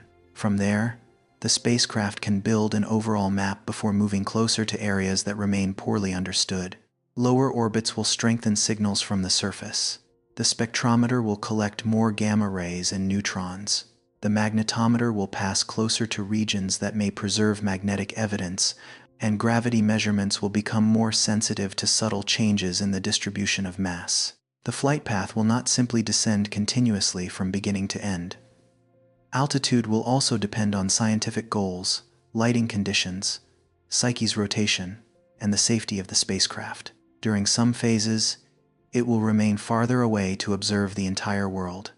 It may then move closer for detailed measurements before shifting into another orbit better suited to the next set of observations. Lighting across the surface will also change as Psyche continues moving around the Sunday. A landscape hidden in darkness during the early stages may become more favorably illuminated later. The orbits will be arranged so that the spacecraft can not only view many regions, but observe them under different angles of sunlight. Long shadows will help reveal height and slope. More direct illumination will make differences in color and reflectivity easier to compare. The same crater photographed at several different times may provide far more information than a single image. After thousands of orbits, the 4 streams of data will be combined into a unified map. Each point on the surface will no longer be associated only with coordinates and an image, but also with elemental composition, magnetic characteristics, and the gravitational influence of the surrounding region. Only then will Psyche truly be transformed from a point of light into a world with structure. Humanity will know which regions are richer in metal, which contain more silicate, which landscapes formed earlier, and which areas may have been altered by impacts. Evidence of the interior will also begin to emerge through the way hidden mass pulls the spacecraft away from its expected path. The measurements may confirm that Psyche contains enormous quantities of iron and nickel. They may also show that the metal is distributed in a complex way, mixed with rock and empty spaces, rather than forming a single intact mass. Whatever the result, the simple image of a metallic asteroid will be replaced by a more accurate description. Yet confirming the presence of metal does not turn Psyche into a mine waiting to be opened. Scientific instruments only need to receive signals from a distance. Mining would require reaching the surface, excavating material, processing it, transporting it, and controlling the orbit of the resulting cargo. The true distance between discovery and extraction is not measured only in the kilometers separating Earth from Psyche. It lies in the energy required, the mass of the equipment, the travel time, the reliability of the machinery, and the ability to deliver material to a place where it can actually be used. The 4 keys may unlock Psyche's scientific secrets, but none of them can open a storehouse of metal for humanity to carry home.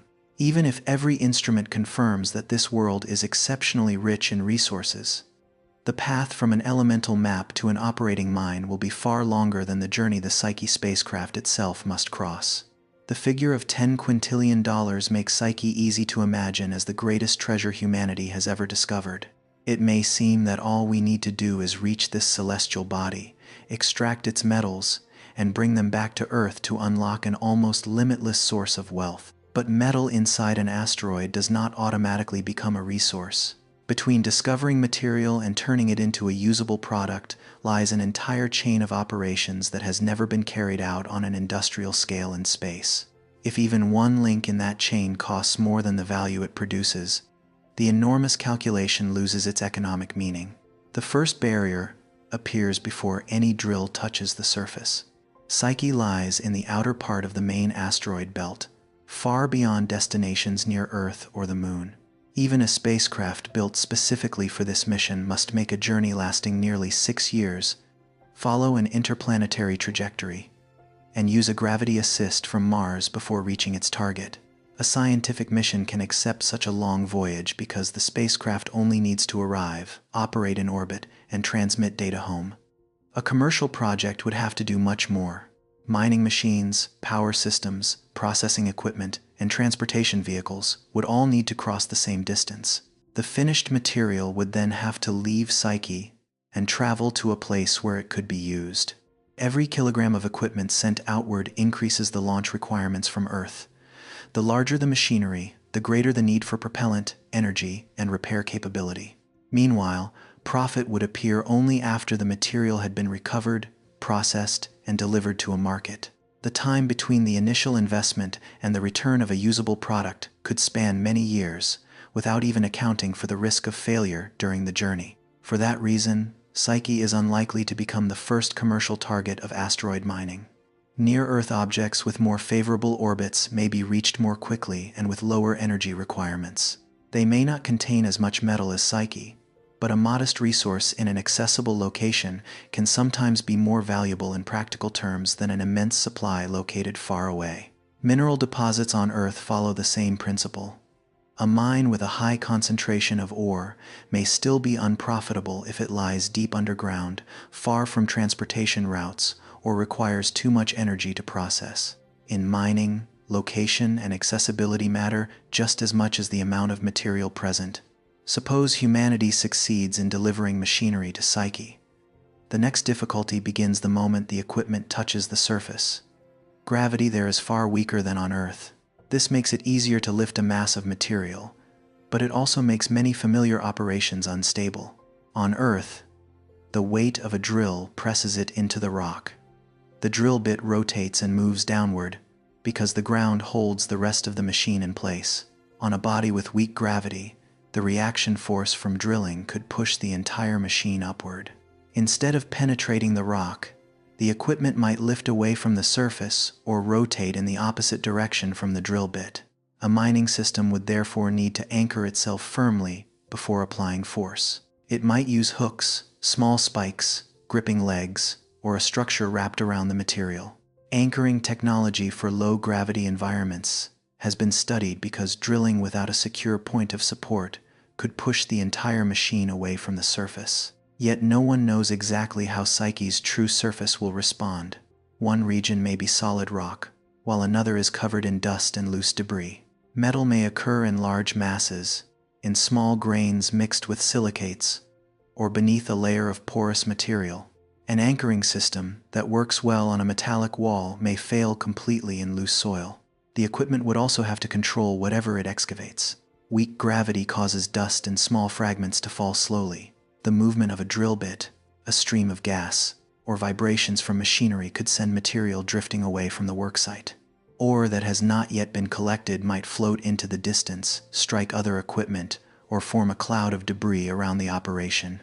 One proposed approach for asteroid resources is to enclose the mining area within a bag or sealed chamber. Material separated from the surface would not be allowed to drift freely, but would remain inside a controlled space before moving to the next stage of processing. NASA studies have previously examined methods of surrounding an object and using concentrated energy to break it apart while capturing the material in a low-gravity environment. These designs show that the challenge is not simply the power of the drill. The entire worksite must be controlled as a closed system. The machinery must remain attached to the surface, contain the material it removes, and avoid creating fragments that could become hazards to the operation itself. The distance from Earth makes the work even more difficult. An operator cannot see a rock and immediately command a robotic arm to change direction. A signal needs time to cross space. and the response requires the same kind of delay on the return journey. By the time an image of a problem appears on a control screen, the machinery on Psyche may already have slipped out of place or damaged a tool. Mining operations would have to rely heavily on automation. The machines would need to recognize terrain, select anchoring points, adjust drilling force, and detect when the material differs from expectations. If they encounter a fracture, an unusually soft layer of dust, or a dangerously shaped boulder, the system must know when to stop before waiting for new instructions from Earth. The ability to protect itself would be just as important as productivity. At a mining site on Earth, workers can replace a drill bit, clean a sensor, or remove a jammed component. On Psyche, a minor fault could shut down the entire production chain. There would be no permanent repair crew and no way to deliver replacement parts quickly. The machinery would need to survive radiation, vacuum, and repeated temperature changes for many years. Dust could collect inside moving joints, cover sensors, or reduce the efficiency of heat radiating surfaces. Small vibrations accumulating over time could degrade bolts, wiring, and mechanical systems. Reliability would have to be extraordinarily high, but adding redundancy would also make the equipment heavier. Carrying extra tools, spare parts, and backup systems would reduce the risk of failure while increasing launch and transportation costs. Every decision would involve a trade-off between mass, operating life, and the ability to recover from problems. Even if excavation succeeded, the extracted material would not yet be metal-ready for use. Psyche may contain iron and nickel, but those materials are likely mixed with silicates, sulfur, and other components. The ore would need to be crushed, sorted, and separated before becoming useful raw material. On Earth, refining depends on large factories, stable power supplies, water, chemicals, and extensive supply chains. Waste can be moved elsewhere, while equipment is maintained continuously. None of those conditions already exists on Psyche. An off-world processing plant would need to generate its own energy, process material, and recover the final product within an almost completely closed system. Heat used to smelt the ore could not be allowed to damage nearby components. Gas or particles released during separation would have to be contained rather than escaping into space. Waste would also require a safe storage area so that it did not endanger the spacecraft or machinery. The low-gravity environment would continue to change the way the plant operated. On Earth, material falls onto conveyor belts or settles inside tanks under gravity. On Psyche, particles of ore would not naturally remain at the bottom. The system might need to use rotation, magnetic fields, gas flows, or other mechanical methods to move and sort the material. Ferromagnetic metals could be separated with magnets under certain conditions, but Psyche's actual surface may not support such a simple process. Metallic grains may be extremely small, oxidized, or tightly bound within minerals. Separating them would require additional heat and energy, driving costs even higher. Returning all the unprocessed ore to Earth would probably be the least efficient option. Low-value rock would still add mass and require the same transportation energy as the useful metal. A more practical approach would be to process the material on-site and transport only the concentrated product. But refining material on Psyche would mean delivering an entire processing plant before recovering the first kilogram of metal. The project would have to operate long enough to recover the costs of building, launching, and running the system. A single serious failure during the early stages could cause the entire investment to be lost. After refining comes the problem of transportation. The cargo could not simply be launched in Earth's direction. It would require a controlled trajectory, a propulsion system, and guidance accurate enough to keep it on course. The greater the cargo mass, the more energy would be required to change its velocity. The return journey might last for years. During that time, the transport vehicle would need to protect itself, keep the cargo stable, and perform course corrections. As it approached Earth, the material could not be allowed to become an uncontrolled mass moving at high speed. Cargo delivered to the surface would require a vehicle capable of surviving atmospheric entry and landing safely. Even if the product were delivered only to Earth orbit, a receiving station and transfer vehicles would still be needed. Every additional stage would introduce more equipment, propellant, and risk of failure. The value of the material would therefore have to exceed not only the cost of extraction, but also the costs of transportation and risk management. Common metals, such as iron and nickel, may exist in enormous quantities on Psyche, but their selling prices on Earth are relatively low compared with the cost of interplanetary travel. Bringing them back would make sense only if space transportation became far cheaper or if the metals were used somewhere they held exceptional value. Precious metals sound more attractive because a small mass can carry a high value. However, Psyche's exact composition has not yet been measured directly at close range, so there is no basis for treating the entire asteroid as a storehouse of precious metals. Even if some high-value elements are present, their concentrations and the difficulty of separating them would determine their practical value. The market creates one final paradox. The $10 quintillion figure is calculated by multiplying the estimated amount of material by current prices. This calculation quietly assumes that every kilogram could be sold at the same price, even as the supply increased on an unprecedented scale. In reality, metal prices depend on scarcity and demand. When supply grows faster than consumption, prices tend to fall. Introducing an enormous resource into the market would not only generate revenue, but also change the very price used to calculate that revenue. There would be no magical moment when all of Psyche suddenly became money. Extraction would have to proceed at a rate the market could absorb. Production that was too low would fail to cover the cost of the infrastructure, while production that was too high would put downward pressure on prices. Profitability would depend on finding a balance between the two. Economic studies of asteroid mining must consider mission costs, the amount of material recovered, processing methods, the location where the product would be used, and the effect of new supply on prices. The results change dramatically with different assumptions, showing that profit cannot be determined from the amount of metal alone. This does not mean that space resource extraction will never happen. Launch technology may continue to reduce costs. Autonomous robots may become more reliable, while manufacturing in orbit could create markets that do not exist today. But the first market may not be on Earth's surface. Material extracted from an asteroid would not necessarily need to travel all the way home. Iron, nickel, and silicates could be useful for building structures, radiation shielding, storage facilities, or simple components in space. They would not need to reach the same purity as metals used in electronics if their purpose were only to form beams, protective shells, or counterweights. The greatest benefit would then come from avoiding the need to launch all that material from Earth. Sending a metric ton of steel into orbit requires rockets and propellant. Using resources that already exist in space could avoid the most energy-intensive part of the journey, especially as infrastructure in Earth orbit, around the Moon, or farther away begins to expand. The concept of in situ resource utilization is being studied for many space objectives, from producing propellant and life support materials to constructing infrastructure without carrying everything from Earth. In such a future, a small near-Earth asteroid might serve as a better source of raw materials than Psyche. Water could be separated into hydrogen and oxygen to produce propellant. Rock and metal could be used for structures or shielding. The value of the resource would no longer be measured by its selling price on the ground, but by the launch costs it allowed us to avoid.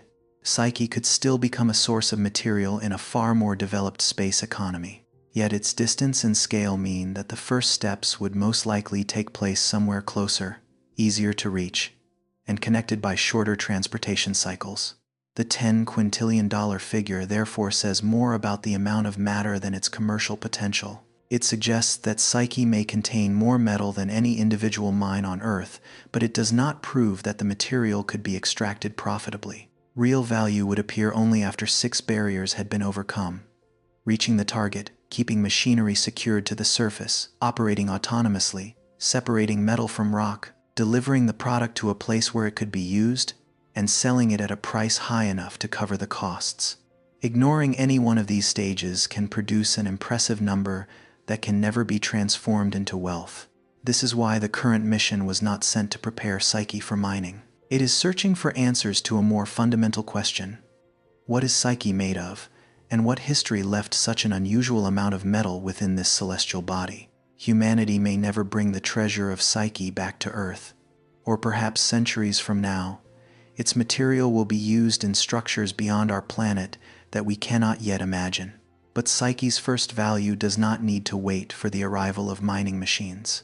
Simply determining whether it is an exposed core, a partially differentiated world, or a body reassembled from impact debris could transform our understanding of how rocky planets are born. Psyche's greatest treasure may not be the metal that could be carried away. It may lie in the memory of an age when Earth and the worlds around it were still taking shape. For nearly 2 centuries, Psyche has existed in human understanding as a collection of scattered signals. Changes in brightness revealed that it was rotating. Radar suggested a surface that reflects more strongly than those of many rocky asteroids. Spectroscopy detected signs of both metal and silicates, while its average density appeared significantly lower than that of solid iron. From these fragments of information, science has constructed several different images of the same celestial body. At times, Psyche was described as the nearly intact metallic core of an ancient world. Later findings made the picture more complicated. Rock may account for a significant portion of the asteroid. Internal voids may exist deep within it, and the metal does not appear to be distributed evenly across the surface.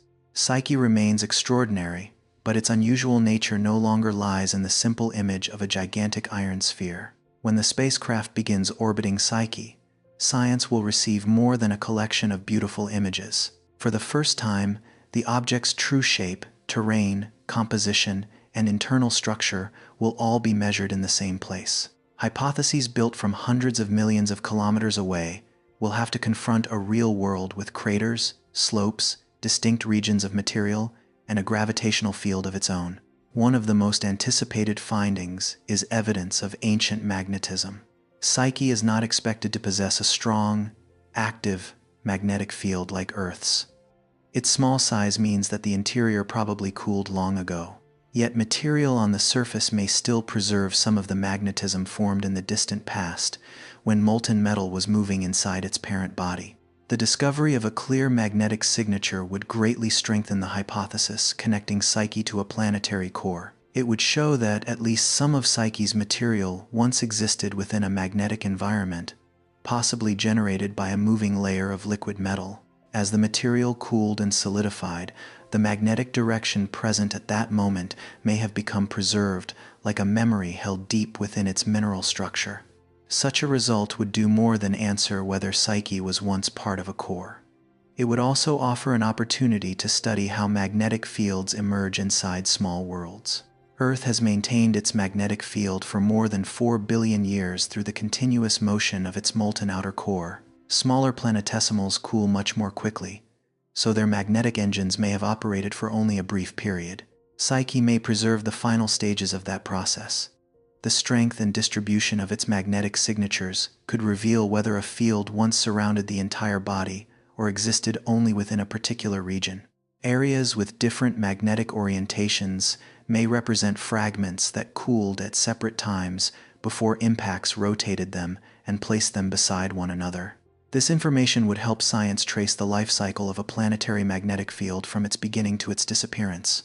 A metallic core must remain molten, electrically conductive, and organized in motion to generate a magnetic field. As heat fades, that motion slows and eventually stops. How this process unfolds inside a body only a few hundred kilometers across remains poorly understood. Elemental composition will also be important.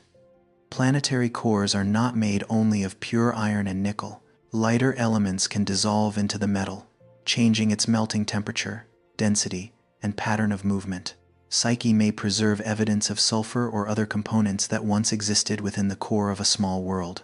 In this way, studying Psyche may lead science back to Earth. Humanity cannot directly sample the core of its own planet, but a metal-rich object in the asteroid belt may help test models of how cores form, cool, and sustain magnetic fields. A clear ancient magnetic signature would be a powerful discovery, but the absence of a significant signal would not immediately cause the core hypothesis to collapse. Magnetic memory can easily be altered over a history spanning billions of years.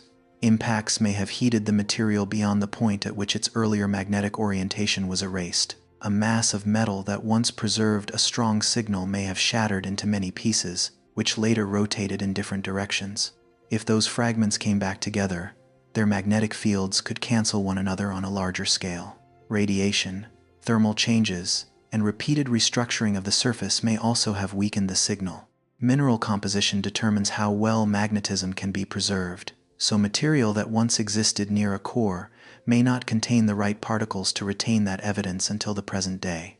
If the magnetometer finds no clear signal, the cameras, spectrometer, and gravity measurements will become even more important. Psyche may still be part of a core that was altered too severely by impacts. It may also have begun concentrating metal in its deeper regions, without ever sustaining a magnetic engine for very long. Science would then have to interpret the silence in the context of the remaining measurements. An iron-rich surface, concentrated mass, and evidence of layering could still support an origin within a core. By contrast, a more uniform mixture of rock and metal would point toward a differentiation process that never reached completion. The possibility that Psyche's surface will appear as a complex mixture of metal and rock may not be surprising, but the degree of that mixing could significantly change how humanity understands the asteroid. Metal-rich regions may lie deep inside craters, while higher terrain contains more silicate material. Such a pattern would suggest that rock once covered the metallic material before impacts excavated through the outer layers and exposed what lay below. In that case, Psyche could still be connected to the core of a differentiated body, even if its rocky covering was never stripped away as completely as once imagined. If metal and rock appear interwoven without any clear relationship to depth, the history may have been far more violent. Material that once belonged to the core, mantle, and crust may have been shattered, mixed together, and then drawn back into a single body by gravity. Present-day Psyche would not be an intact surviving fragment, but a new object formed from the ruins of an older world. In this view, collisions did more than destroy. They may also have rebuilt the celestial body. After a powerful collision, most of the material may have been thrown outward, but not all of it escaped. Fragments of rock and metal continued moving near one another, colliding again at lower speeds before gathering together. Weak gravity gradually built a new body, leaving many internal voids and boundaries between fragments that came from different origins. The findings from Psyche may reveal that this process of reassembly was more common than currently assumed. Many asteroids that appear to be single, unified objects may actually be collections of countless smaller pieces that once belonged to different celestial bodies. Their present shapes do not necessarily reflect their original structures. Craters on a reassembled body would also respond differently from those on a solid surface. Impact energy might cause internal fragments to shift, producing broad collapses rather than simply excavating a clearly defined crater. Fractures, landslide regions, and distorted terrain could reveal how firmly the material is bound together. A gravity map may strengthen this picture. Dense regions lying beside areas of lower density would cause the gravitational pull to vary across different parts of the body. Large internal voids would make Psyche lighter than its appearance suggests, helping explain why its average density does not reach that of solid metal. A complex mixture would not make Psyche less valuable. On the contrary, it would transform the asteroid into a record of several processes unfolding across time: differentiation, collision, material loss, and reassembly. Stages separated by millions of years could now lie side by side on the same surface. An even more dramatic possibility remains open. Psyche may not be a planetary core at all. Ever since early observations revealed its metal-rich characteristics, the exposed core hypothesis has become the most memorable image associated with Psyche. Iron and nickel usually gather at the centers of bodies that have melted, so an object rich in metal seems to naturally suggest an origin within a core. But the early solar system may have created metal-rich bodies through other pathways. Material within the disk surrounding the sun was not identical everywhere. Temperature, oxygen, abundance, and chemical conditions changed with distance, causing metals and silicates to condense in different proportions. Psyche may have formed from material that was already richer in metal than usual. It could then have accumulated, collided, and changed orbit without ever developing a complete core. The metal would not have needed to sink from the outer layers toward the center, because its proportion had already been high from the beginning. Such a discovery would force science to broaden its interpretation of M-type asteroids, a group commonly associated with metal-rich surfaces.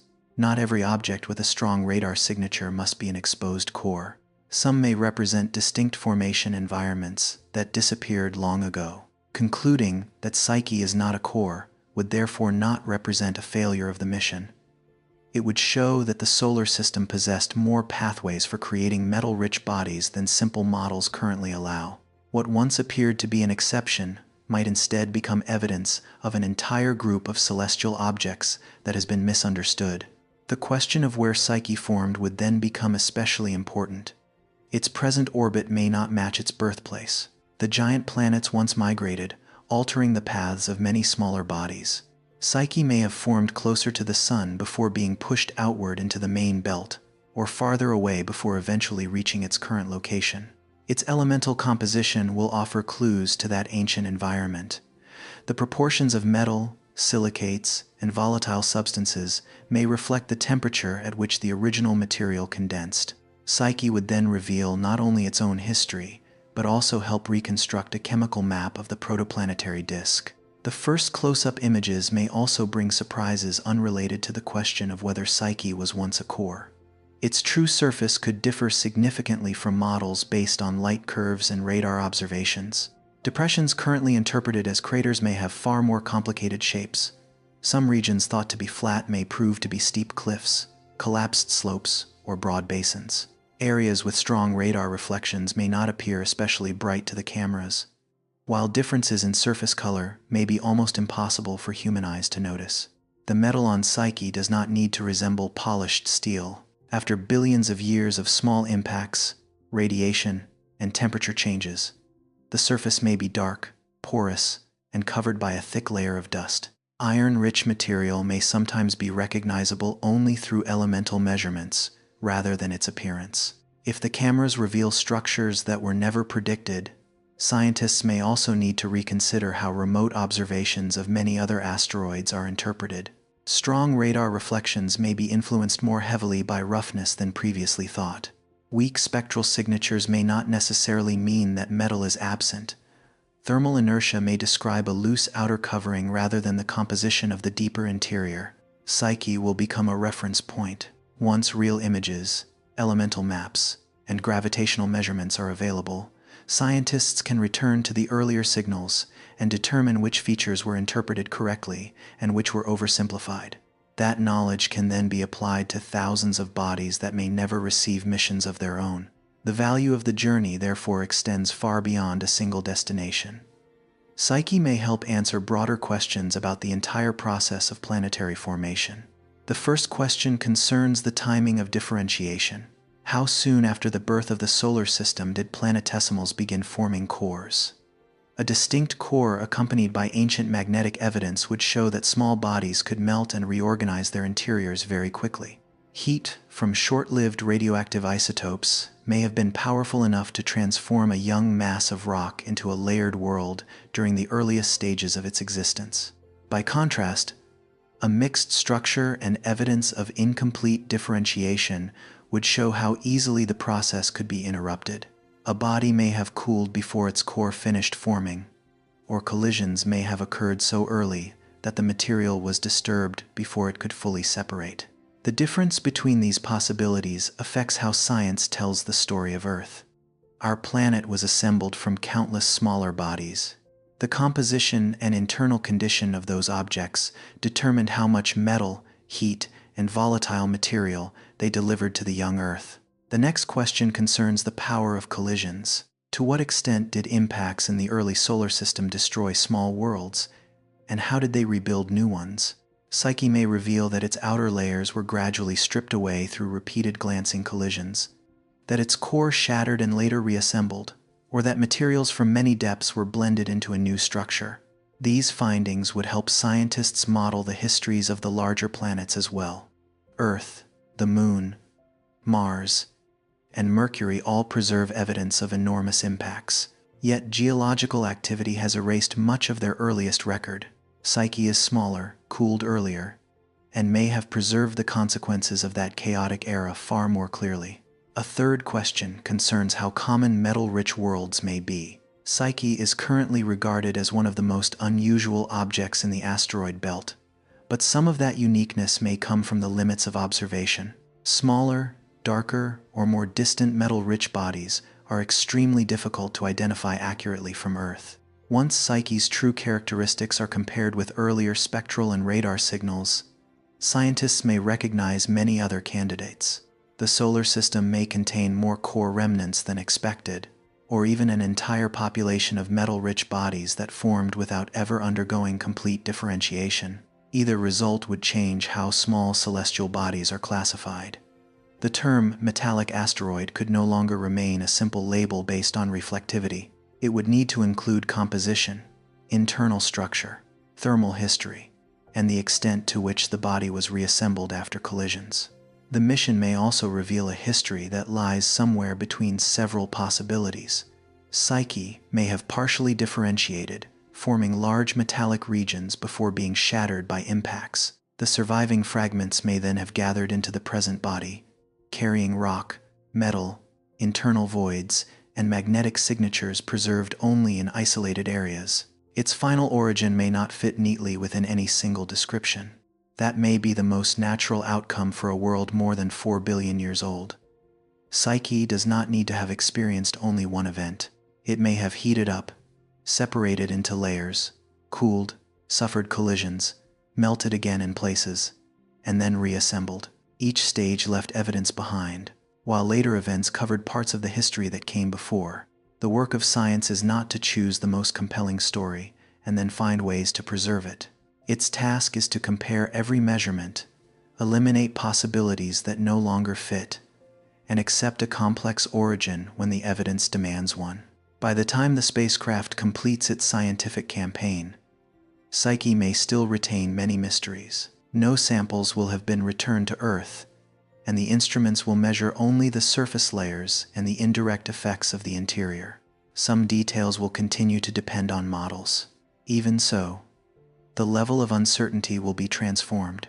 Instead of debating a distant point of light, scientists will possess maps of terrain, elemental composition, magnetic signatures, and gravitational structure.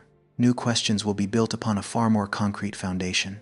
The figure of $10 quintillion brought Psyche into the imaginations of millions of people.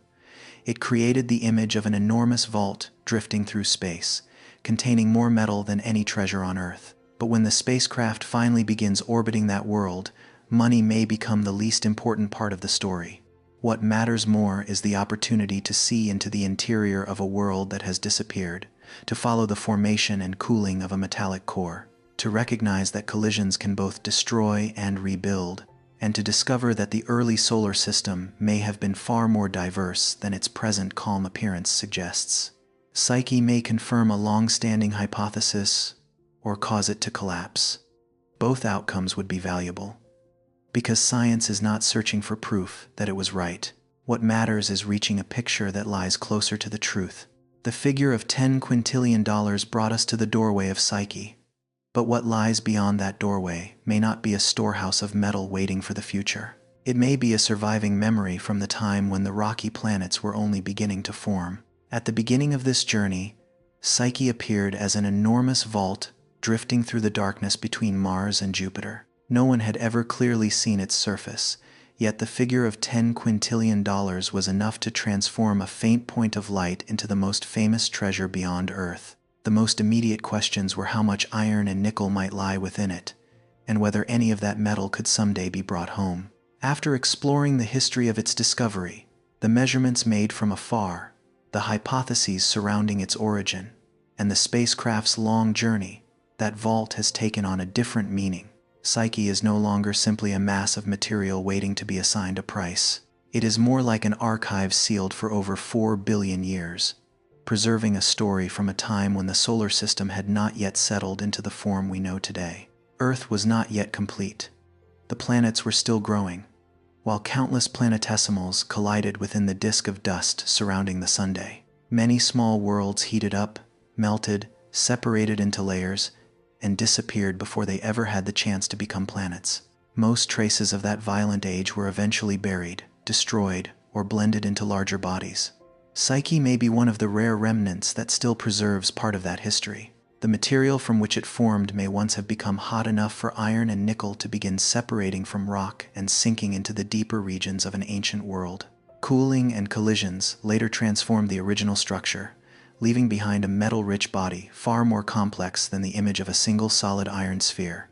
There is still not enough evidence to conclude that Psyche is definitely the core of a planetesimal. It may instead be the product of incomplete differentiation, a world in which rock and metal never fully separated. Another possibility is that many fragments came back together after a collision, or that Psyche formed from material that was unusually rich in metal from the beginning. The mission now underway will test these possibilities, but the present image of Psyche has still been built mostly from observations made at a great distance. Spectroscopy has detected signs of both metal and silicates. Radar has revealed regions with unusually strong reflections, while thermal data suggests that the outer surface may be porous and covered in loose debris. Its average density also confirms that Psyche is too light to be considered a completely solid mass of iron. These measurements have drawn the first outlines, but they cannot replace seeing an actual world up close. Depressions in current models may prove to be deep craters, broad basins, or terrain that no one has predicted. Metal-rich regions may not shine at all, because billions of years of radiation, temperature changes, and small impacts may have left the surface darkened, fractured, and covered in dust. When the Psyche spacecraft enters orbit, its first images will transform vague patterns of light and darkness into landscapes with clearly defined shapes. Craters will reveal how the material responds to impacts, while differences between regions may show how rock and metal are distributed. Extremely subtle changes in the spacecraft's motion will also help reconstruct the distribution of mass beneath the surface. The magnetometer aboard the spacecraft will search for the memory of a magnetic field that vanished long ago. If the material once cooled in an environment containing a molten metallic core, some trace of its ancient magnetic orientation may still remain preserved within minerals. Such a discovery would strengthen the connection between Psyche and the deep interior of a differentiated world, while opening a new way to study the life cycle of magnetic fields inside small celestial bodies. The absence of a magnetic signature would not provide a simple conclusion either. Major impacts may have reheated the material, erased the original signal, or rotated fragments in many different directions. Image, elemental composition, and the gravitational field would then need to be considered together to determine whether Psyche never possessed a molten core or simply lost its magnetic memory through a long and turbulent history. Whatever the final result may be, our understanding of planetary formation will change. Psyche may reveal how early planetesimals began separating into layers, how quickly metals sank toward their centers, and how a small core cooled over time. It may also clarify the role of collisions, not only in destroying worlds, but in gathering their remains into entirely new structures. Those lessons will ultimately lead back to Earth. Our planet's core lies beneath thousands of kilometers of rock, far beyond the reach of any drill. Psyche is not a replica of Earth's core, but its material may have passed through similar early stages, from melting and metal separation to cooling and the preservation of magnetic traces. This celestial body also offers a glimpse into the future use of resources in space, yet the presence of metal has never automatically meant the existence of a profitable mine. Distance, transportation, energy, autonomous machinery, anchoring systems, refining, and material control all stand between a scientific measurement and a real mining operation. The $10 quintillion figure ignores nearly all of those barriers. Perhaps Psyche's metal will never be brought back to Earth. In a more distant future, some material from space may be used to construct structures, shielding, or infrastructure without launching everything from the ground. But the most immediate value Psyche can return to us will still be data, not shipments of metal. The vault from the beginning of the story has not disappeared, but it will be opened with light, elemental composition, magnetism, and gravity rather than drills. What lies inside may not be an intact planetary core. It may instead be a mixture of rock and metal, the remains of many collisions, or evidence of a path of formation that science has never recognized before. The enormous number may have caused humanity to look toward the sky, but the promise of wealth is not what will keep our attention there. The true fascination lies in the possibility that a dark and silent world, hundreds of millions of kilometers from Earth, is still preserving a part of history that our own planet has buried too deeply for us to see.